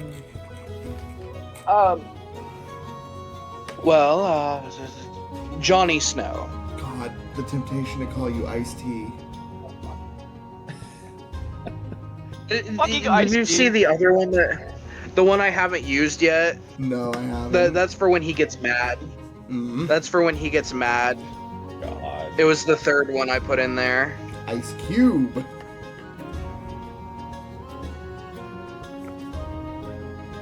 Well, go ahead and leave the character dialogue, you two. Well, spirits are high. So what's your involvement in all of this?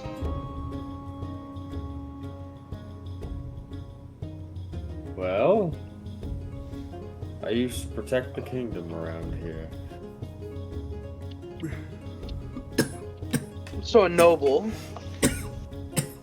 I mean, in all of this, and he'll just kind of point around the bar.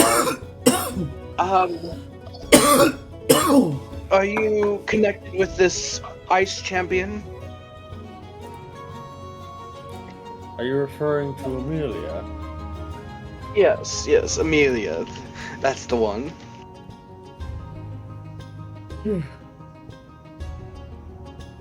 Asher would facepalm and just say, "You could say that, at the very least."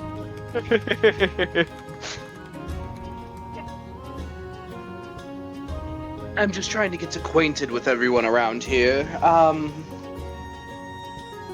I believe well, they're busy until tomorrow or whenever they're done doing whatever they are doing. Just trying to meet the people around here while I have time. Well, I imagine tomorrow's going to be very busy for a lot of people. Yes, the Colossus. Sidri, who's been listening in, still very drunk at this point, turns around and goes, "Oh shit! Strongjaw! I need you, my friend!" Hey, hello, my friend. You just kind of penguin walk up. Hello. How's the Earth going? Like, he's very drunk, so not elegant at all right now. He kind of just goes, "You've gotten really strong with the making the Earth go whoosh, right?"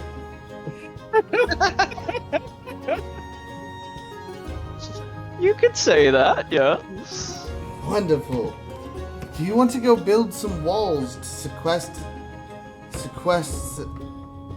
to cut the damn zombie off from actually getting anywhere in the city?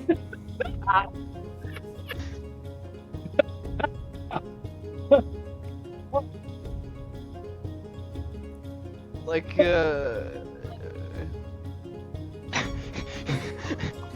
just like perk up and be like, "Oh, you want me to bite him? You want me to make him a fighting ring?"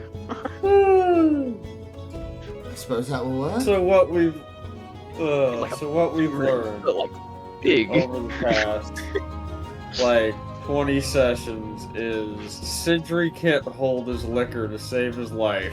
It's not that he can't hold his liquor, it's that from the word go, he is so happy and overcome with the fact that you guys saved Lux. His sister is now back with him. She's just been kind of sitting there very quiet and elegantly sipping tea through the night. Much in the regards of being a princess, but everything feels good in spite of the looming threat. For the first time, he's cutting loose. But continue. Yeah. Like, he actually gets to fucking take some time.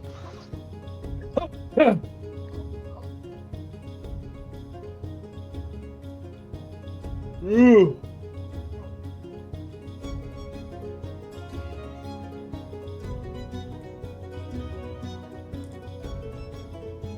Why is, like, every fucking thing that I use just fucked?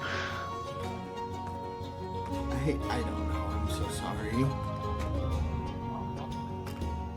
First, I can't use Discord on my fucking Xbox. I had to relink that. Then I had to relink my fucking Twitch. Now I'm trying to use the fucking Twitch app, and it just says that it straight up doesn't work. Fucking stupid phone chat not updating. He's gotten Fucking really rude. strong jaw, you could say. Fuck. Who typed that? I feel like I'm becoming stronger, bro. I don't understand this shit. Denji said that in my chat, I'm assuming in reference to Sindri. Well, whatever you come up with, I'm sure it's gonna be marvelous. Construction's being done right now. Want some help? You know, talk to Bessie. She'll give it to you better. He kind of just nods his head down at this point.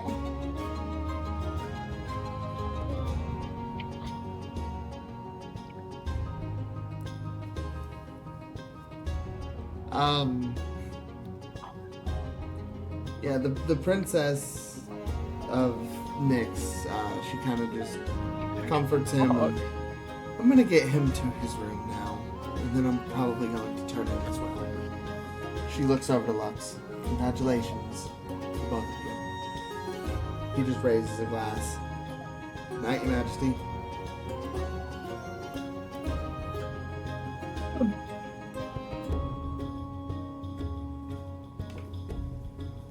I know how to use these abilities. Get out of here. How? He was suggesting walls. What do you have in mind here?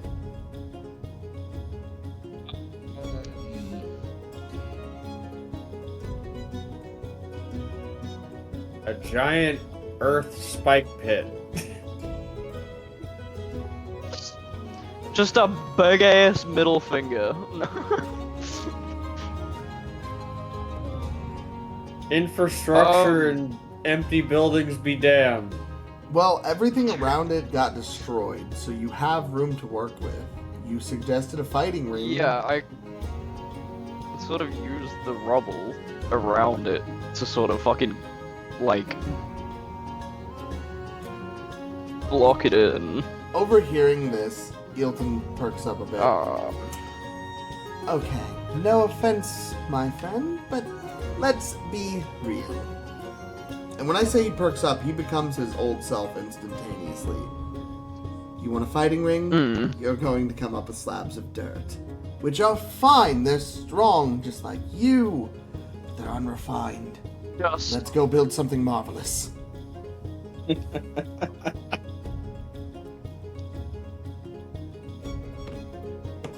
Like, fucking rebuild castle walls or some shit. God, Castle walls, but there's a lot of debris to work with. I think we could sew something I together. I can only imagine Mercurius going out there and demanding a giant Earth Coliseum or You something. mean Eilton? Or shit, did I say You Mercurius? did. May have. Whoops. Seems like it's just drunk.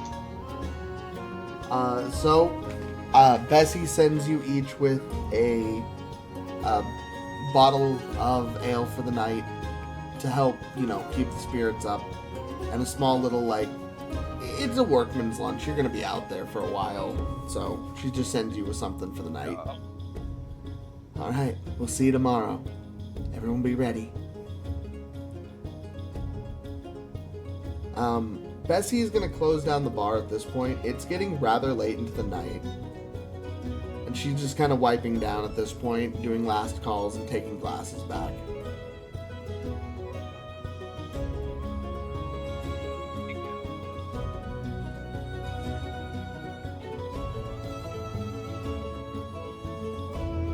At this point, Mux and Rena will probably stand up and kind of...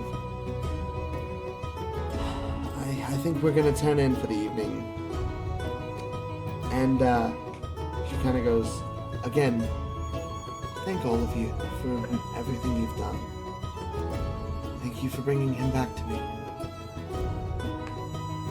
And as they walk away, Vulcan steps up off the bar stool and in front of them, and in a very just quick move brushes the hair out of her eye, and you see a small glint of red erupt from his fingertips, and you watch the burn scars that are still persisted on her face begin to slowly fade away, and the light in his fingertips drains from his fingers into her face, completely restoring it. Sorry. Needed to fix something. Congratulations. And he just sits back down.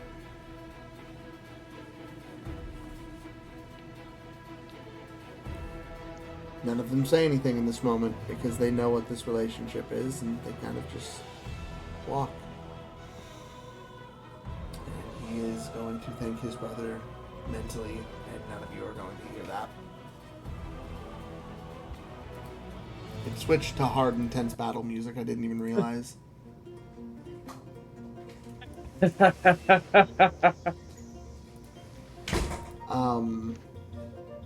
So yeah, they go and enjoy their night together. The party winding down and the people trickling out, you guys find that everyone who's stayed is pretty much the last ones in the bar. Bessie looking up.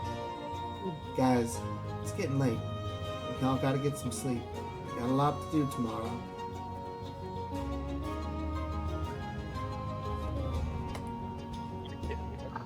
So fun.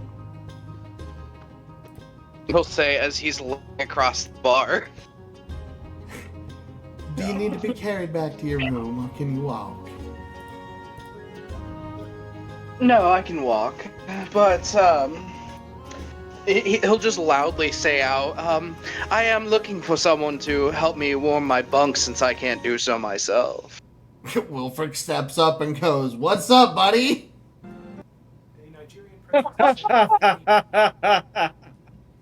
So, you want to be big? Let me spoon roll or on that little one. spoon? Oh, Can you roll to see if you're big spoon or little spoon?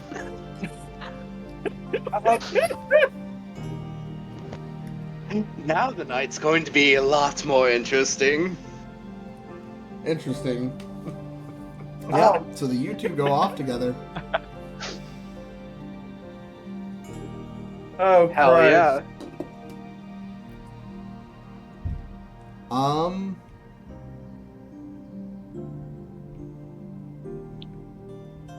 No one really says anything to this. This is a normal thing from Wilfric. Is it?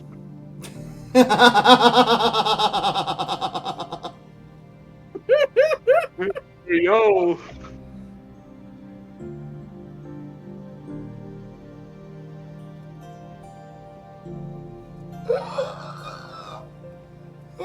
Oh no, go. we gotta save Usopp. Oh my god, I'm dead. Chat's dead. We're all dead. Whew. Is this character Piggy went with a whore?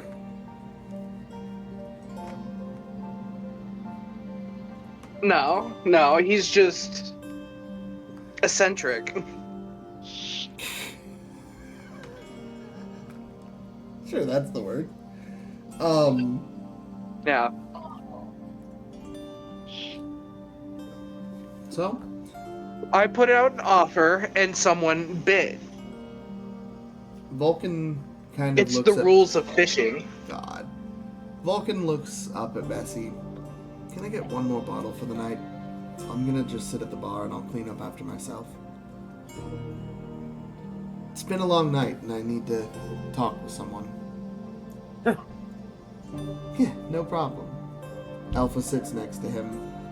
2, please. No problem. And, Not the fucking whistle. Bessie looks at you guys and I'll just... The Ascher, Vulcan... I'll see you all tomorrow. I'm praying for each of us. Every single one of us. Oh no. You can see she's holding the coffee cup as she heads off to her room.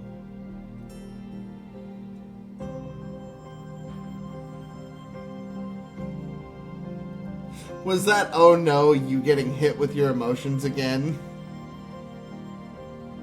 A little bit, but also, I rolled a performance check for you, so you don't have to, like, act anything out. That was another nat 20, so, another 33. Okay. Oh god. Christ. The rooms are soundproofed magically, so... God.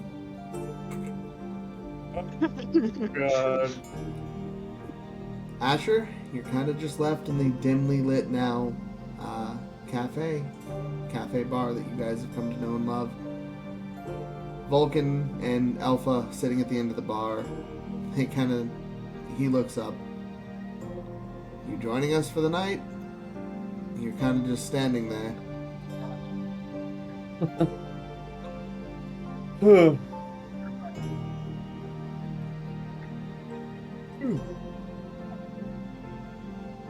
Is there something you need to speak with me about? Nothing I need to say to you. Thank you for handling the arm severing with care.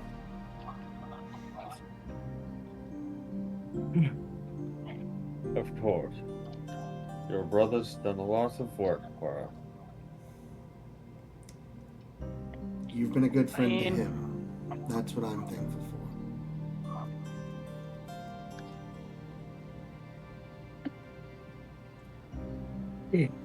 Dobby. Slowly. But yeah, God.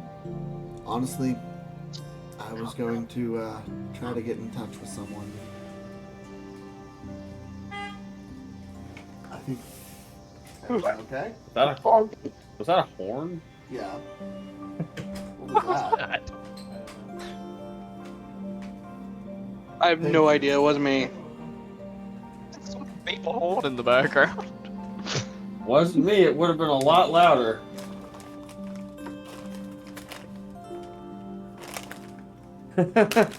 He kind of looks at you and he just goes, lots happened to me recently too.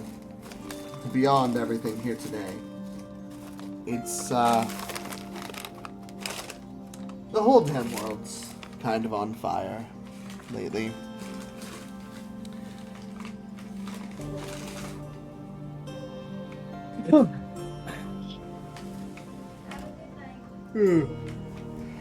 One sec. Oh, okay. Oh, not a problem. Did you put that other thing in there? No, I forgot.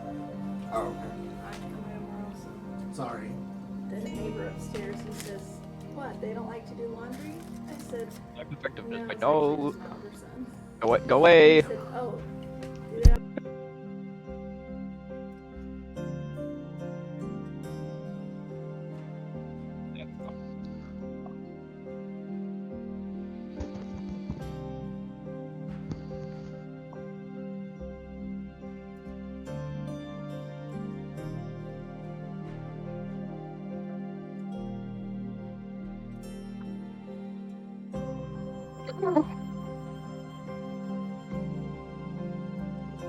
Damn it.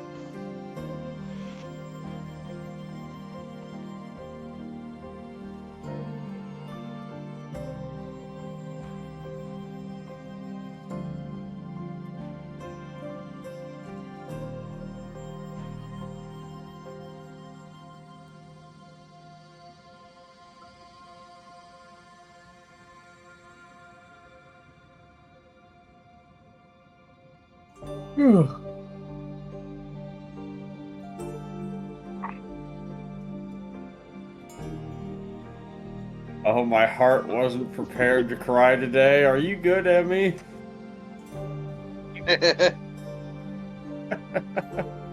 And Emmy, you don't need to be scared for my character, you know. No? Is Morningstar just getting to you a little much? Sorry.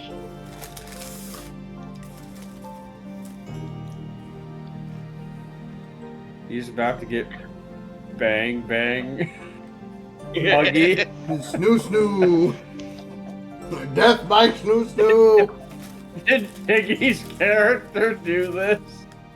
Death by snoo snoo. This My is god. happening. And I want to point something out. Amelia ended her last thing going to find the lumberjack. So there are 3 party members getting fucked right now. Are you serious? The irony. I mean, Lux and Rena just got engaged. Theirs is the most wholesome thing happening. Oh god. Just down the hall, there's just fucking, like... Who knows what's going on behind Yeah. that door? Hey, If these walls could talk, they'd hang themselves. Piggy's Oh no, character it's I Emrick's get. room. Fucking Lux I get. But It's Amelia Emrick's just room. going out and looking for a lumberjack, that just screams desperation fuck square. You are so nice to your wife.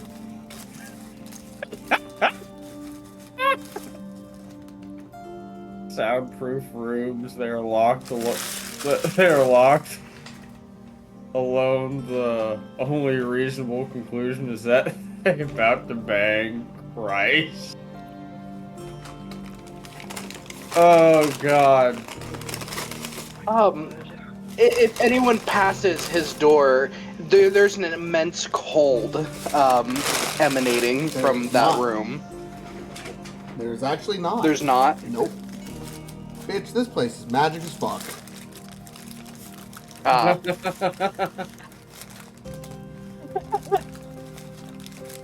But still, it's fucking Emrick's room. I don't know how I feel about that. This is your Finally shows punishment. up. Finally, this room's seeing a little bit of action. Tell me I'm wrong. I bro! dare you. If you didn't tell, you were gonna get what you wanted with Bessie, and then you just turned evil. To be fair, I wanted a redemption arc for Emrick, but he died. L. Well, I mean, the dying part is kind of on you, homie. Yeah. Oh no, I made sure that wasn't on me. That was a vote. Yeah, you shouldn't have put it to a vote. Fucking Christ.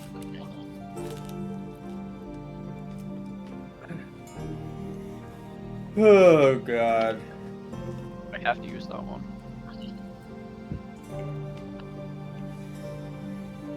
Also, Emmy may or may not be slightly simping for Bessie. Hey, I don't blame you. Why has But someone everyone I is showed now, that? you know. Why has everyone I showed that picture to just gone? No, I get it now. Hey, I haven't. Bessie or Bessie can get it, bro. God.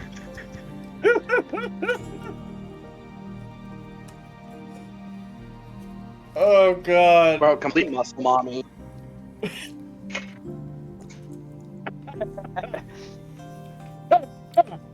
Okay. So, the night rolls on. Everything goes peaceful. Strongjaw, you're left in your room. Is there anything you want to do before the end of the night?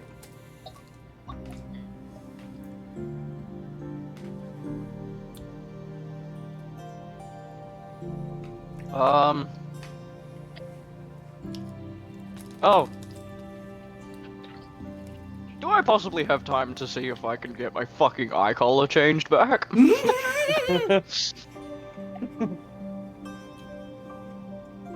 Strongjaw doesn't like having green eyes. Before you leave the bar, the only ones left are Vulcan and Alpha. You could say something to them. Yeah, can I talk to Alpha about it? She looks down at you. What's up?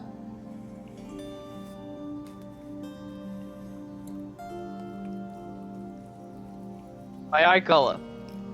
It's wrong. I don't like it. You look good with green, though.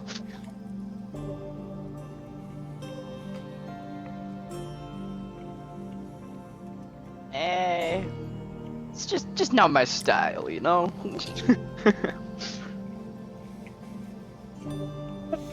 She kind of rolls her eyes playfully and just smiles. Fine. Calda thanks for all you've done. And she touches your forehead. You feel a warmth kind of spread over you. And you don't see it happen, but your eyes change back to their natural color. I feel like myself again. She's kind of looking at you confused. Emmy, I don't. This was really a personal victory for you, huh?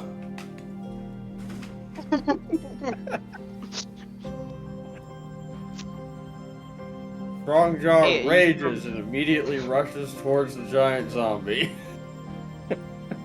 Strongjaw rages and their eyes turn to green again. That could actually happen. It could. We're gonna be using this table for a while.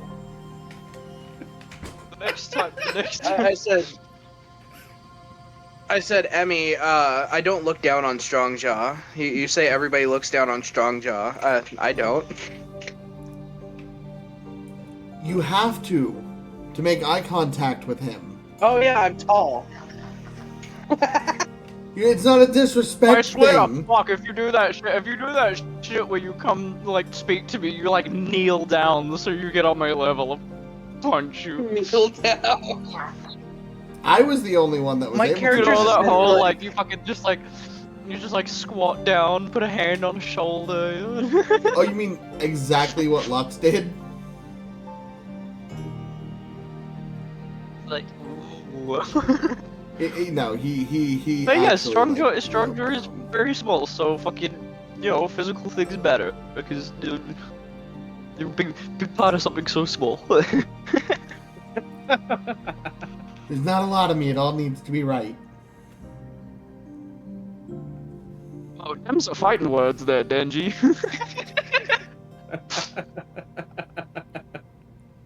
What did Denji say? Kneeling down to get on the level, and that's disrespect. God. Oh, Lord. So yeah, do you want to do anything before Strongjaw's night comes to Walk an out, end? I'm like, I'm big, I'm tough.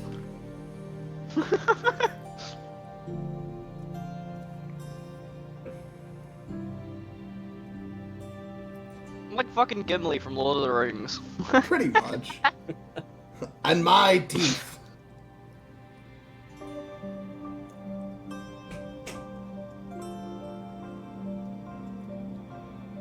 So, does anything happen to Strongjaw throughout the night? Do you want to do anything else, or is this just head off to bed and sleep?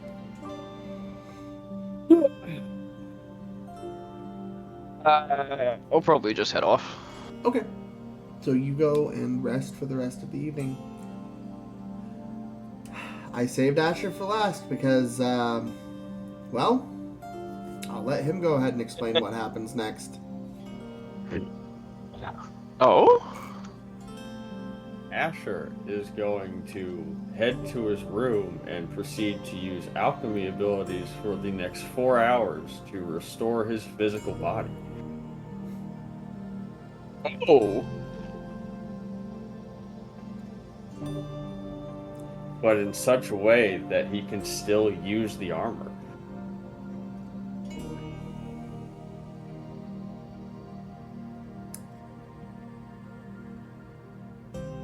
Wait, so like your fucking physical body's just gonna be sitting at home, but your armor can still go everywhere? No, that's how it's been already. When you get to your room... Oh?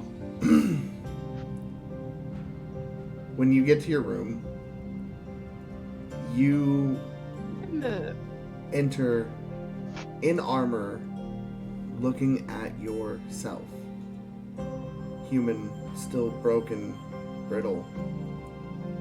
Sitting at the foot of your bed in a familiar looking, half bloodied, missing an arm shirt wrapped up tight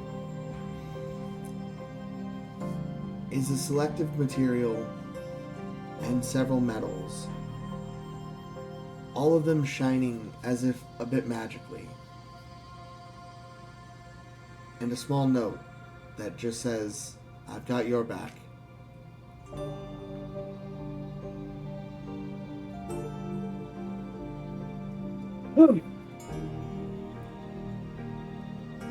You see the materials, you see yourself, and you know with the pieces you're missing already, you would have to make prosthetics. This material would be perfect.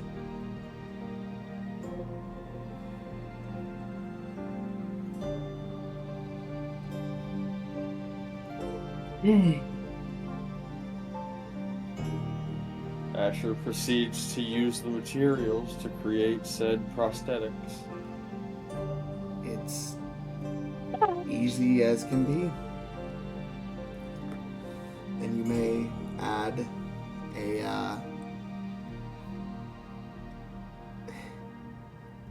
a mithril arm to your inventory. The leg just made of iron. It just needed to be sturdy. The arm is used more for what you're doing. Platform that helps I companies fucking get more hate done and save more. advertisement.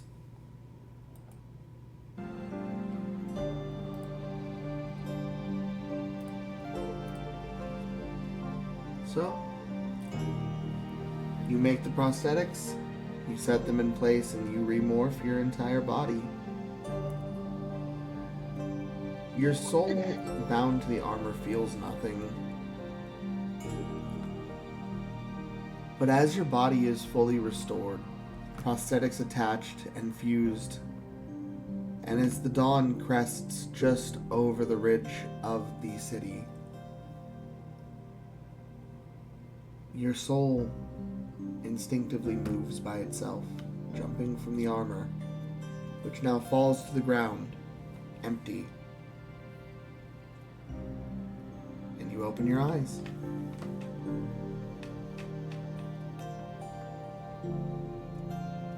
And you feel normal. You feel the air. You feel the lungs breathing, the muscles moving for the first time. You feel stiff, but it's nothing you can't shake off. All the atrophy you've worn away with your magic. You've restored yourself to a near perfect specimen. As you move, you feel the fabrics of the bed for the first time again in years. You feel your own hair against your head. You feel the stubble on your face. It's an overwhelming sensation. But you're back.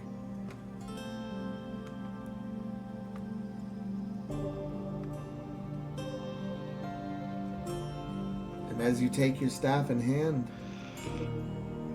and you stand, and you see, left for you long ago, a gift from Sidri for joining. Your old armor, recolored in a purple and gold hue, emblazoned with his own personal emblem, no longer branded by the throne that overthrew you, no longer marked by the people that cost you almost everything.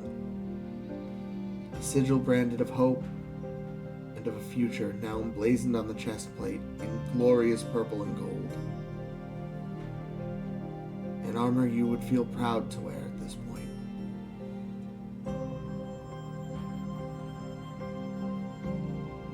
And Ascher suits up. And my friend, you are now back. How does it feel? Let's go.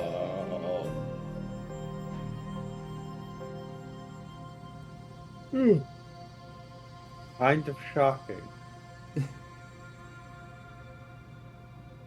So yeah, as you step out into the hallway to greet the day, Lux is already kind of standing outside, leaning against the hall. You know, you and him are neighbors, technically, in this hallway.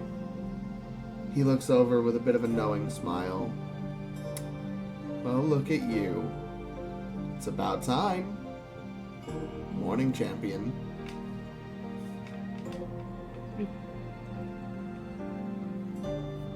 It feels good to be back. It's good to know you. He reaches out to shake your hand, officially for the first time.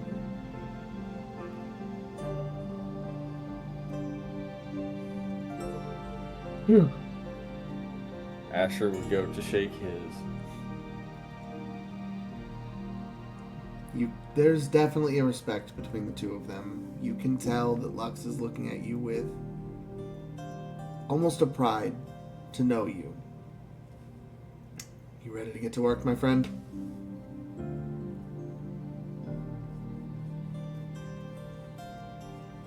More than ready. I had a chat with Amelia. I don't believe she has a solid answer on her plan yet. We'll check on her before we leave here in a bit. We've still got several hours, and we've still got a lot to prep for the day. What was that is?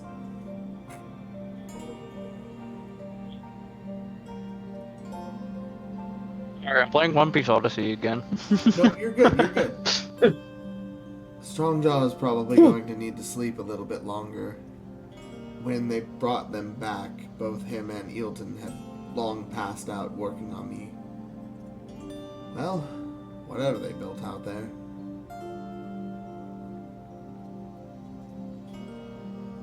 As for Frost or Snow or whatever his name is, I'm not really sure what his plan is.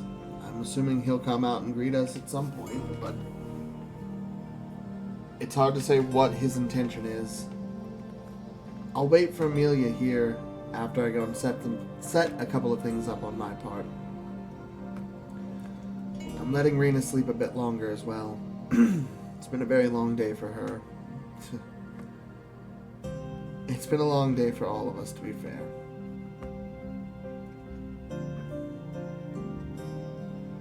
Alpha is somewhere. I don't know, I knocked on her door, she didn't answer. Vulcan steps out into the hallway at this point, and he kind of looks over. Alpha is tending to some of the injured We had a really nice chat last night. She helped me get in contact with someone. Lux looks over. You look like you've actually gotten sleep. She's a big part of that. She helped me reach a connection I thought I'd since lost. And I was able to have a nice, very needed chat with Ragna.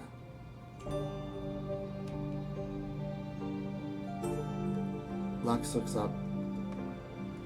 So you really did what I thought you'd hit last night. For you, it was nothing.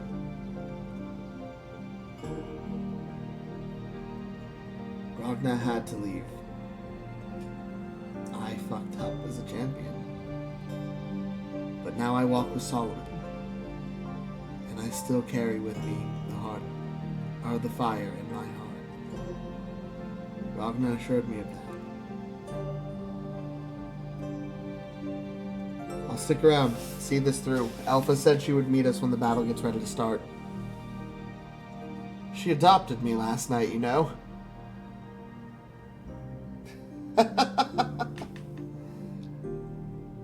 I had a feeling she would. Well, I'm gonna go and make some preparations myself. I'm gonna also go and lift up some of the citizens. It seems a lot of people are still feeling the pain of yesterday. Not all of them were as lucky as we were to experience something so wonderful. Vulcan will leave the hall. Lux will look at you, Asher, and just say, I'll be back to check on Amelia later. For now, I'm gonna go and check on the town as well. There's a lot to be done, my friend. And, once again, it's very good to see you like this. He does what he would normally do, but a lot softer, whereas he would have reached up and knocked on your chest plate, he just kinda does a pat over your heart as he walks by. There we go. Strongjaw, shortly after, you would also come to. Asher, in the time that Strongjaw is waking up, where would you go?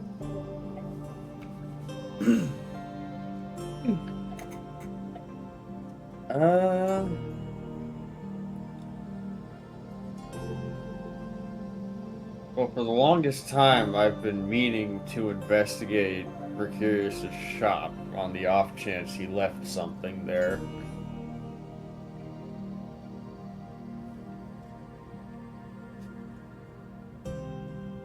So, you can choose to do that now.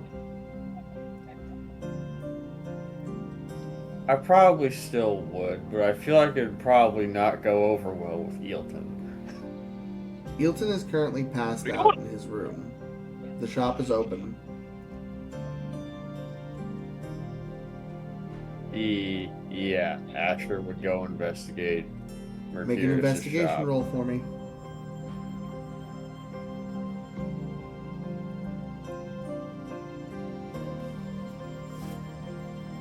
I just need to find the D20. That's not a D20, that's a D10.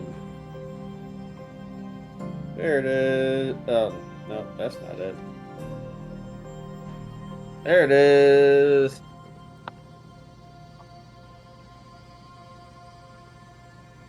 Now it's dark in here, so I don't want to lose the dice. Again.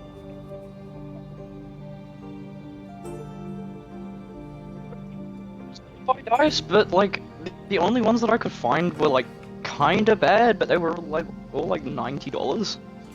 Oh shit. 19?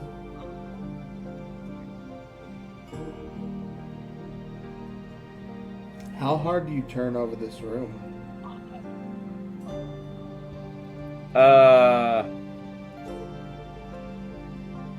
Every nook and cranny. You spend a good amount of time through the morning searching through raffles of paper, through drawer after drawer in Mercurius's desk in a very fine, soft-lit wood office. The office itself doesn't contain many things. And as you comb over most of it, you come across nothing. The desk doesn't yield anything. You go to the seating and the, amenities in the room. Nothing there. You even check the portraits. You're not finding anything, but you get to the bookshelf. And you're kind of peeking through some of the books to see if maybe anything is bookmarked recently. And you go and move a book back. And as you do, you hear a click. And it swings open, revealing a hidden workshop.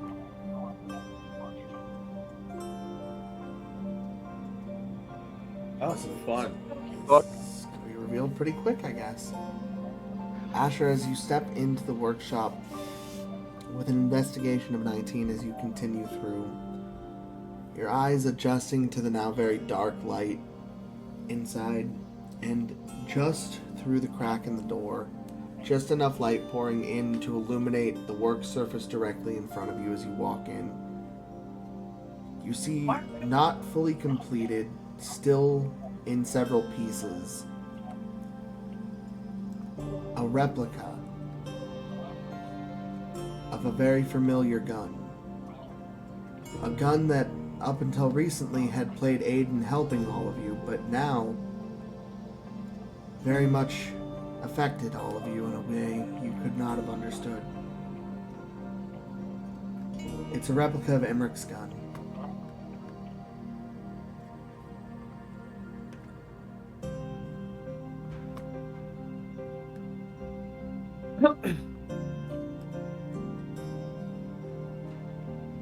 Is there anything else? It's very dark in this room. Nothing is lit up, and you just have the light illuminating the one spot in front of you at the moment.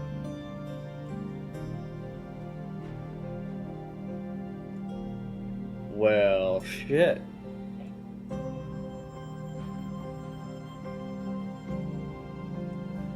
Maybe I should change the music to signify more what this moment is.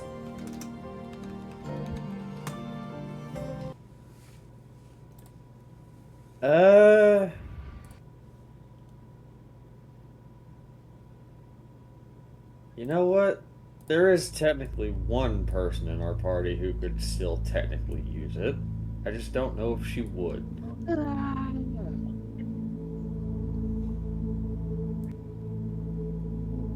Do you attempt to pick the gun up?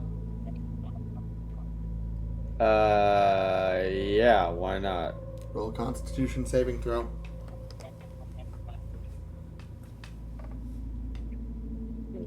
Yeah, that was probably not a good idea. No?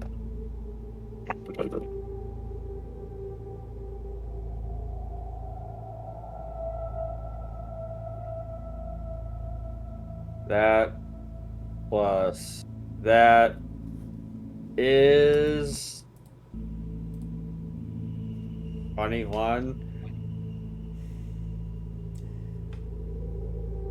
In an instant, as you reach out for the gun, you feel a familiar presence, and you hear a very ominous laughter in the back of your mind.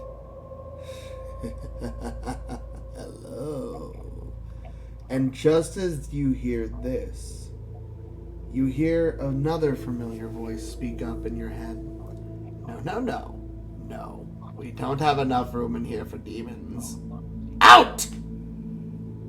Your eyes radiate a burst of light, and suddenly you hear a and the presence fades.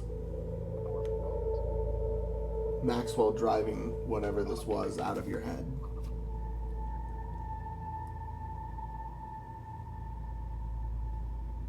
Ooh. You get the very sudden feeling that you should not be in this room. Some people watch up on shore, but you're the only fucking people that we see. Am I able to tell if this presence is gone for good? Oh, it's definitely not. In fact, as it settles, you hear a... Oh.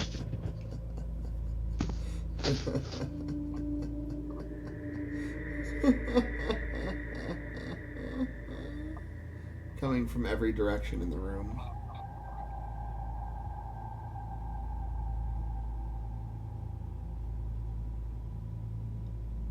Fun.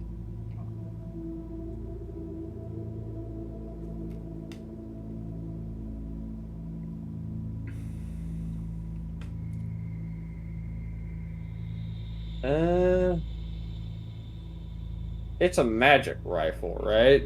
It is. I could still use it for something. But for the time being, I guess I'll leave it. So you very quickly leave, and as you do, you're not sure what it is, but the bookshelf suddenly just slams behind you.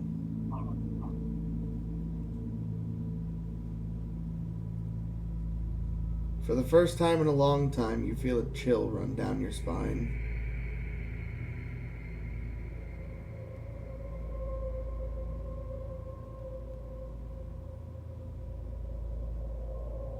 Fun.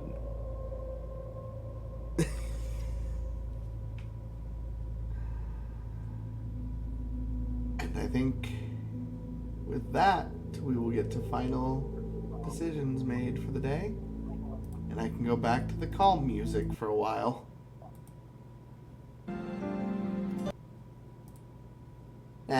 No, you guys get suspense. Fuck it.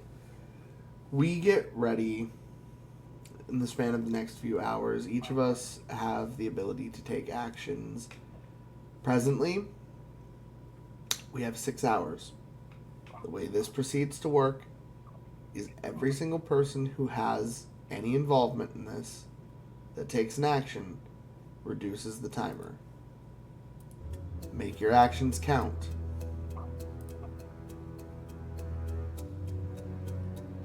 Mr. Frost wakes up. Wait, what's going on?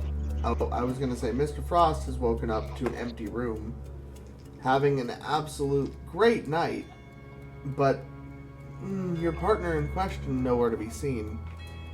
You realize you've slept pretty late, and there's a lot to be done, according to what everyone has been saying. He's honestly glad that there's no one there in the morning. God. Not a morning person, are you? Well, no, they went back to his room, so, you know, if he sees himself, you know, he's like the cool side of a pillow. It saves him from having to Charlie Sheen this. He's like the cool side of the pillow. It's nice when it's there, but he'll definitely be gone in the morning. Is the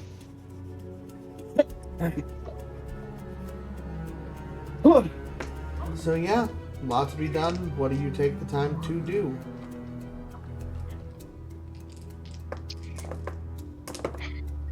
well, let's let someone else go first, because I actually need to speak with you. Because I'll probably not be here next week. Okay. That is fine. If you choose to remain inactive for now to see how this plays out, then we will just have you enjoy your time, a nice quiet day at the Hole in the Wall with anticipation.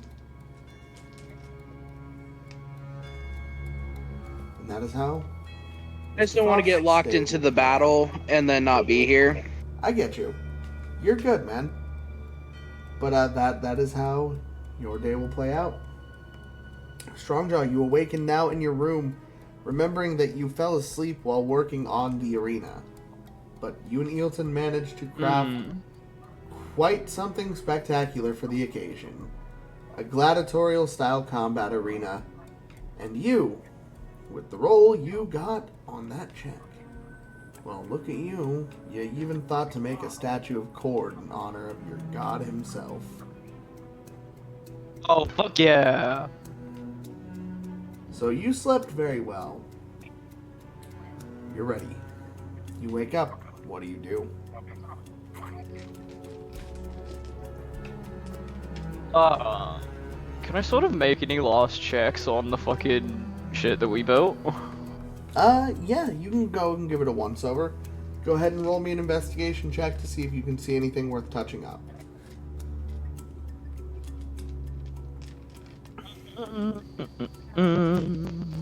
Gotta get back to fucking D&D Beyond. It is a large, old-school Roman-style Colosseum that you have built. There are many entryways, but none of them large enough to accommodate the zombie. The walls are big and multi-layered. There are several walls and a large dome made of steel netting. The zombie is going to have a hard time breaking through for sure.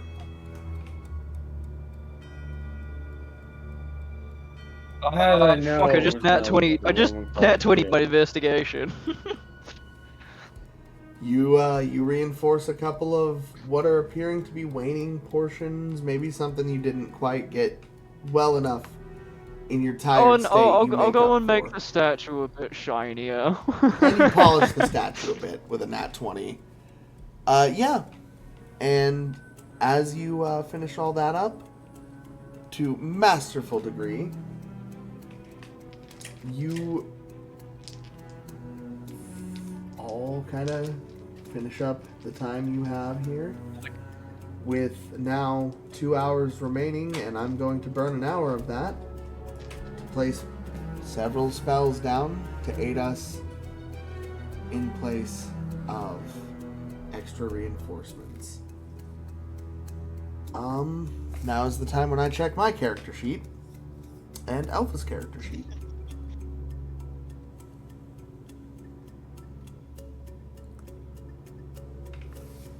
At this point, Rena has joined the battlefront and is kind of guiding some of the citizens to better locations where they can assist for the time being.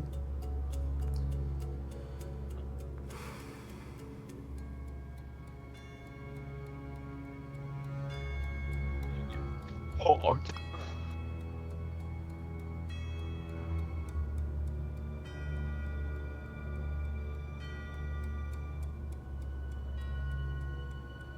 Pretty sure I have something good here.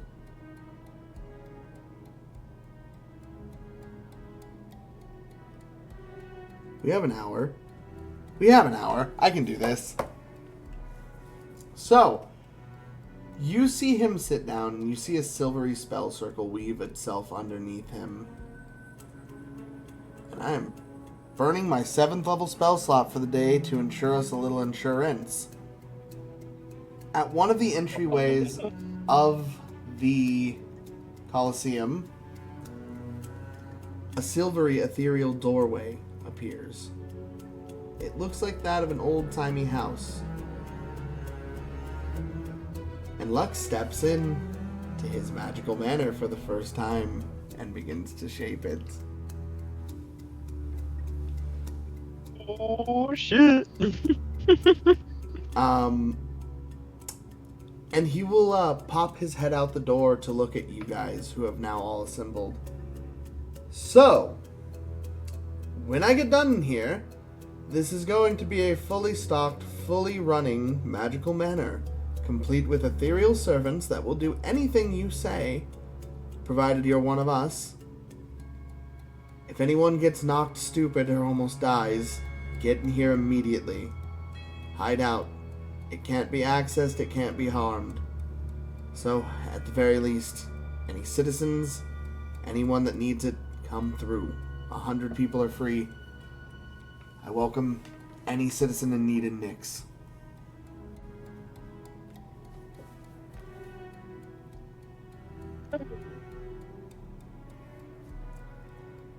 And he closes the door and goes to work shaping his manor. Rena immediately following him in to make suggestions about things.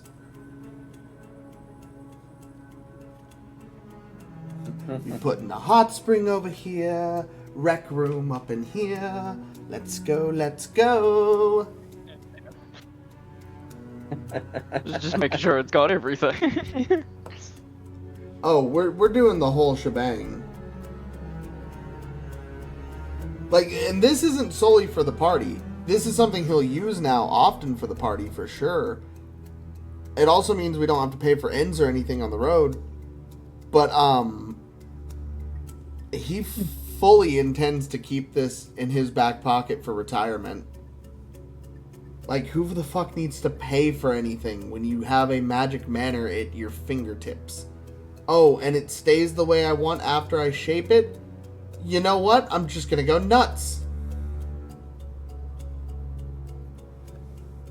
Fair enough. Fair enough.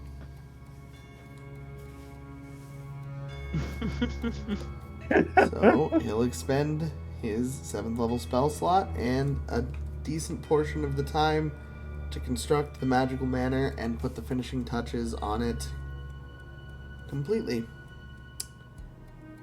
Alpha will step forward with Bessie. I'm trying to talk, but I'm muted. Alpha will step forward with Bessie. Are you guys at the battlefield? Yes, we all are.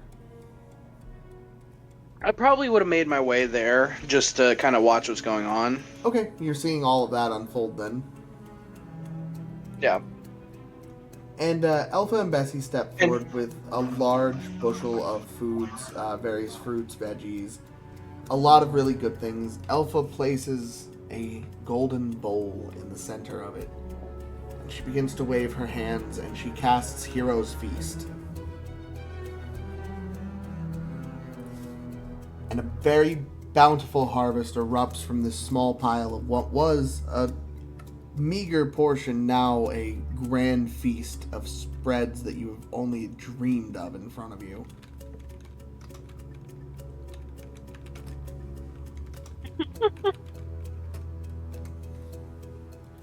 Let me read the exact wording on Hero's Feast. You bring forth a great feast, including magnificent food and drink. The feast takes 1 hour to consume and disappears at the end of that time. The beneficial effects don't set in until this hour is over. Up to 12 creatures partake in the feast. A creature that partakes in the feast gains the benefits as follows. The creature is cured of all diseases and poisons, becomes immune to poisoning, is immune to being frightened, makes all wisdom saving throws at advantage. Its hit point max also increases by 2d10, and it gains the same number of hit points. These benefits last for 24 hours. So y'all get temporary hit points Jesus Christ. up to...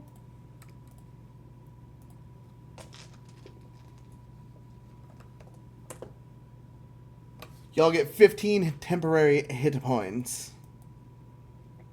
Damn. Cool.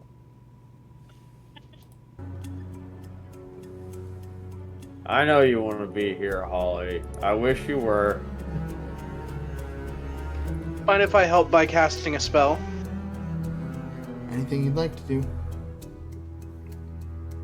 I'll walk up to Strongjaw. Strongjaw, or you friend, because I don't know if I've learned the name yet. I've heard you be called it, but... What you want? No. I'm guessing you're the more fighter of the group. Here, have this. And he'll place a finger on your forehead. It's very cold. And you feel as if once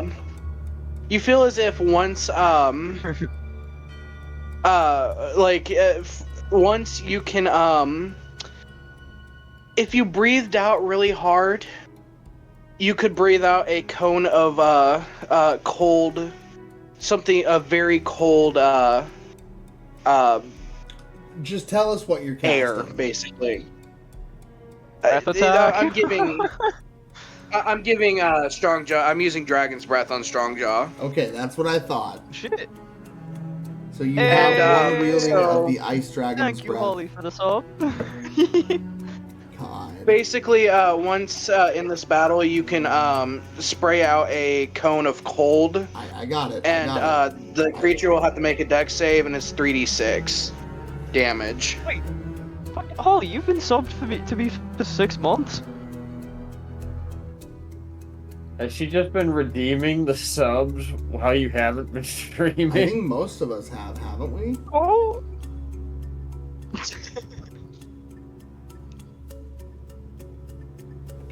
Mine's set to auto renew, but it doesn't like give the money unless I tell it to. But yes. Oh, that it just fucking resubbed while I still wasn't even live. I love that.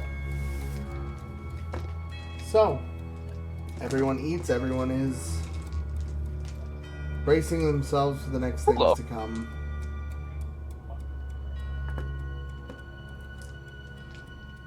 Yeah. I've kind of been putting off streaming you have a again. dragon's breath.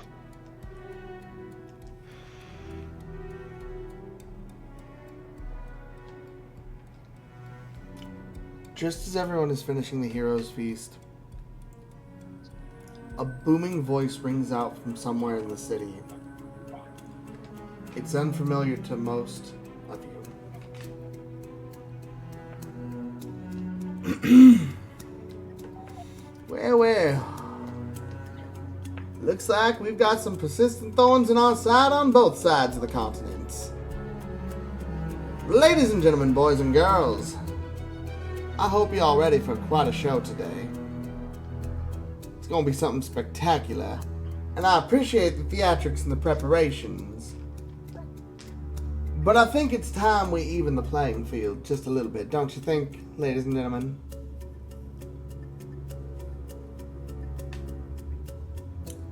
A clap of thunder and a flash of green lightning rains down from the sky.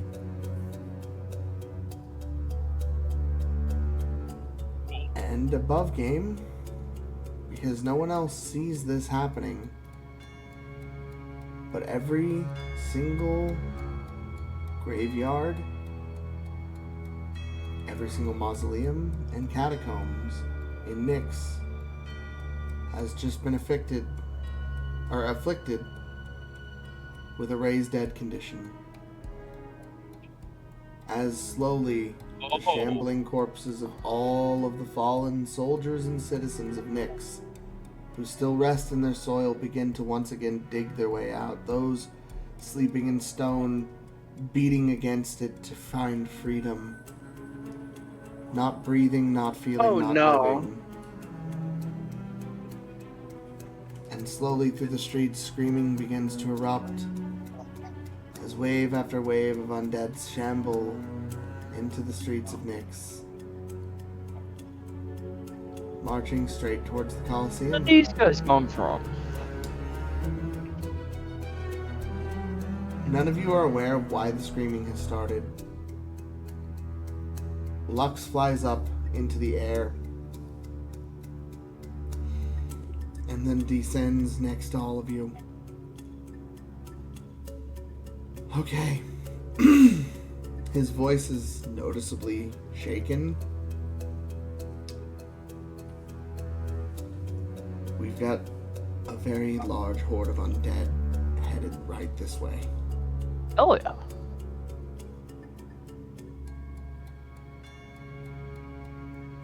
Everyone,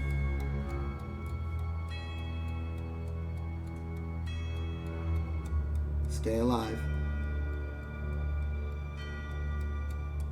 Stay safe. Oh, this That's is the it. plan. Because if you don't, you'll probably end up like them. And Yeah, that's maybe not. it's at this point that you speak, because you didn't make a big deal of your presence being announced. You speak from this man that no one has ever seen before. Everyone hears Asher's voice emit.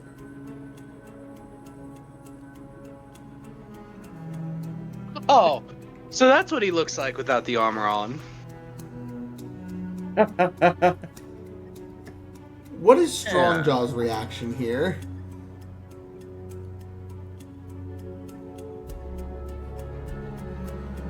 I'm just like, who? This whole time I've just been like staring at him like, who the fuck? It's Asher. Since when? I haven't always been a hollow suit of armor. You're gonna give the poor man personality disorders. Stop it. Oh, wait, he was a hollow suit of armor. I thought the armor's name was Asher. No, the soul inside.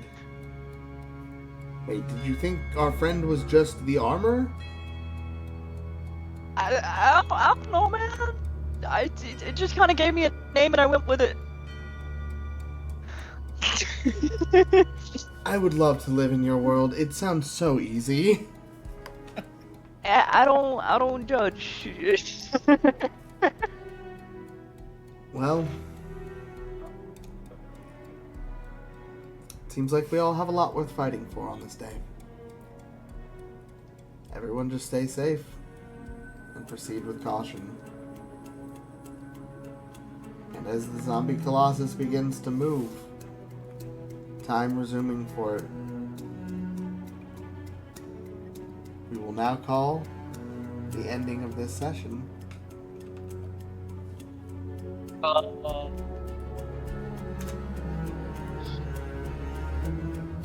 This has been a phenomenal episode.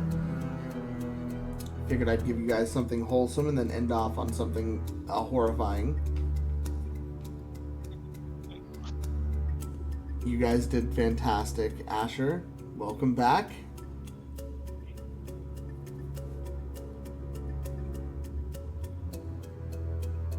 And a hearty welcome to our new party member, Johnny Frost. It's Johnny Snow. Oh, he's gonna fuck up your name every time now that he's heard you say it twice or two different ways. So I was a bit confused about what your name actually was. He has multiple names. Oh, ye fun. We got Jon Snow over here. We would love to have Amelia join the battle. Is Holly free next week? As I understand, no.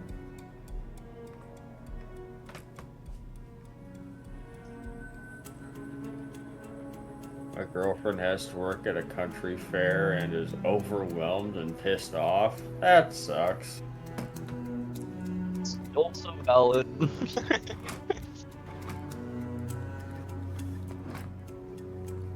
Johnny Snow. The or names Johnny are- Frost. It's Johnny Snow. The names I gave out was Johnny Snow or Jack Frost is the two names I gave out. Also, I gave out the Frozen Baron to Lux originally. Yes. So there's been 3 names that have been thrown out. And he introduced himself as the miser of misery and despair. Yeah. But yes, I believe Holly works next week.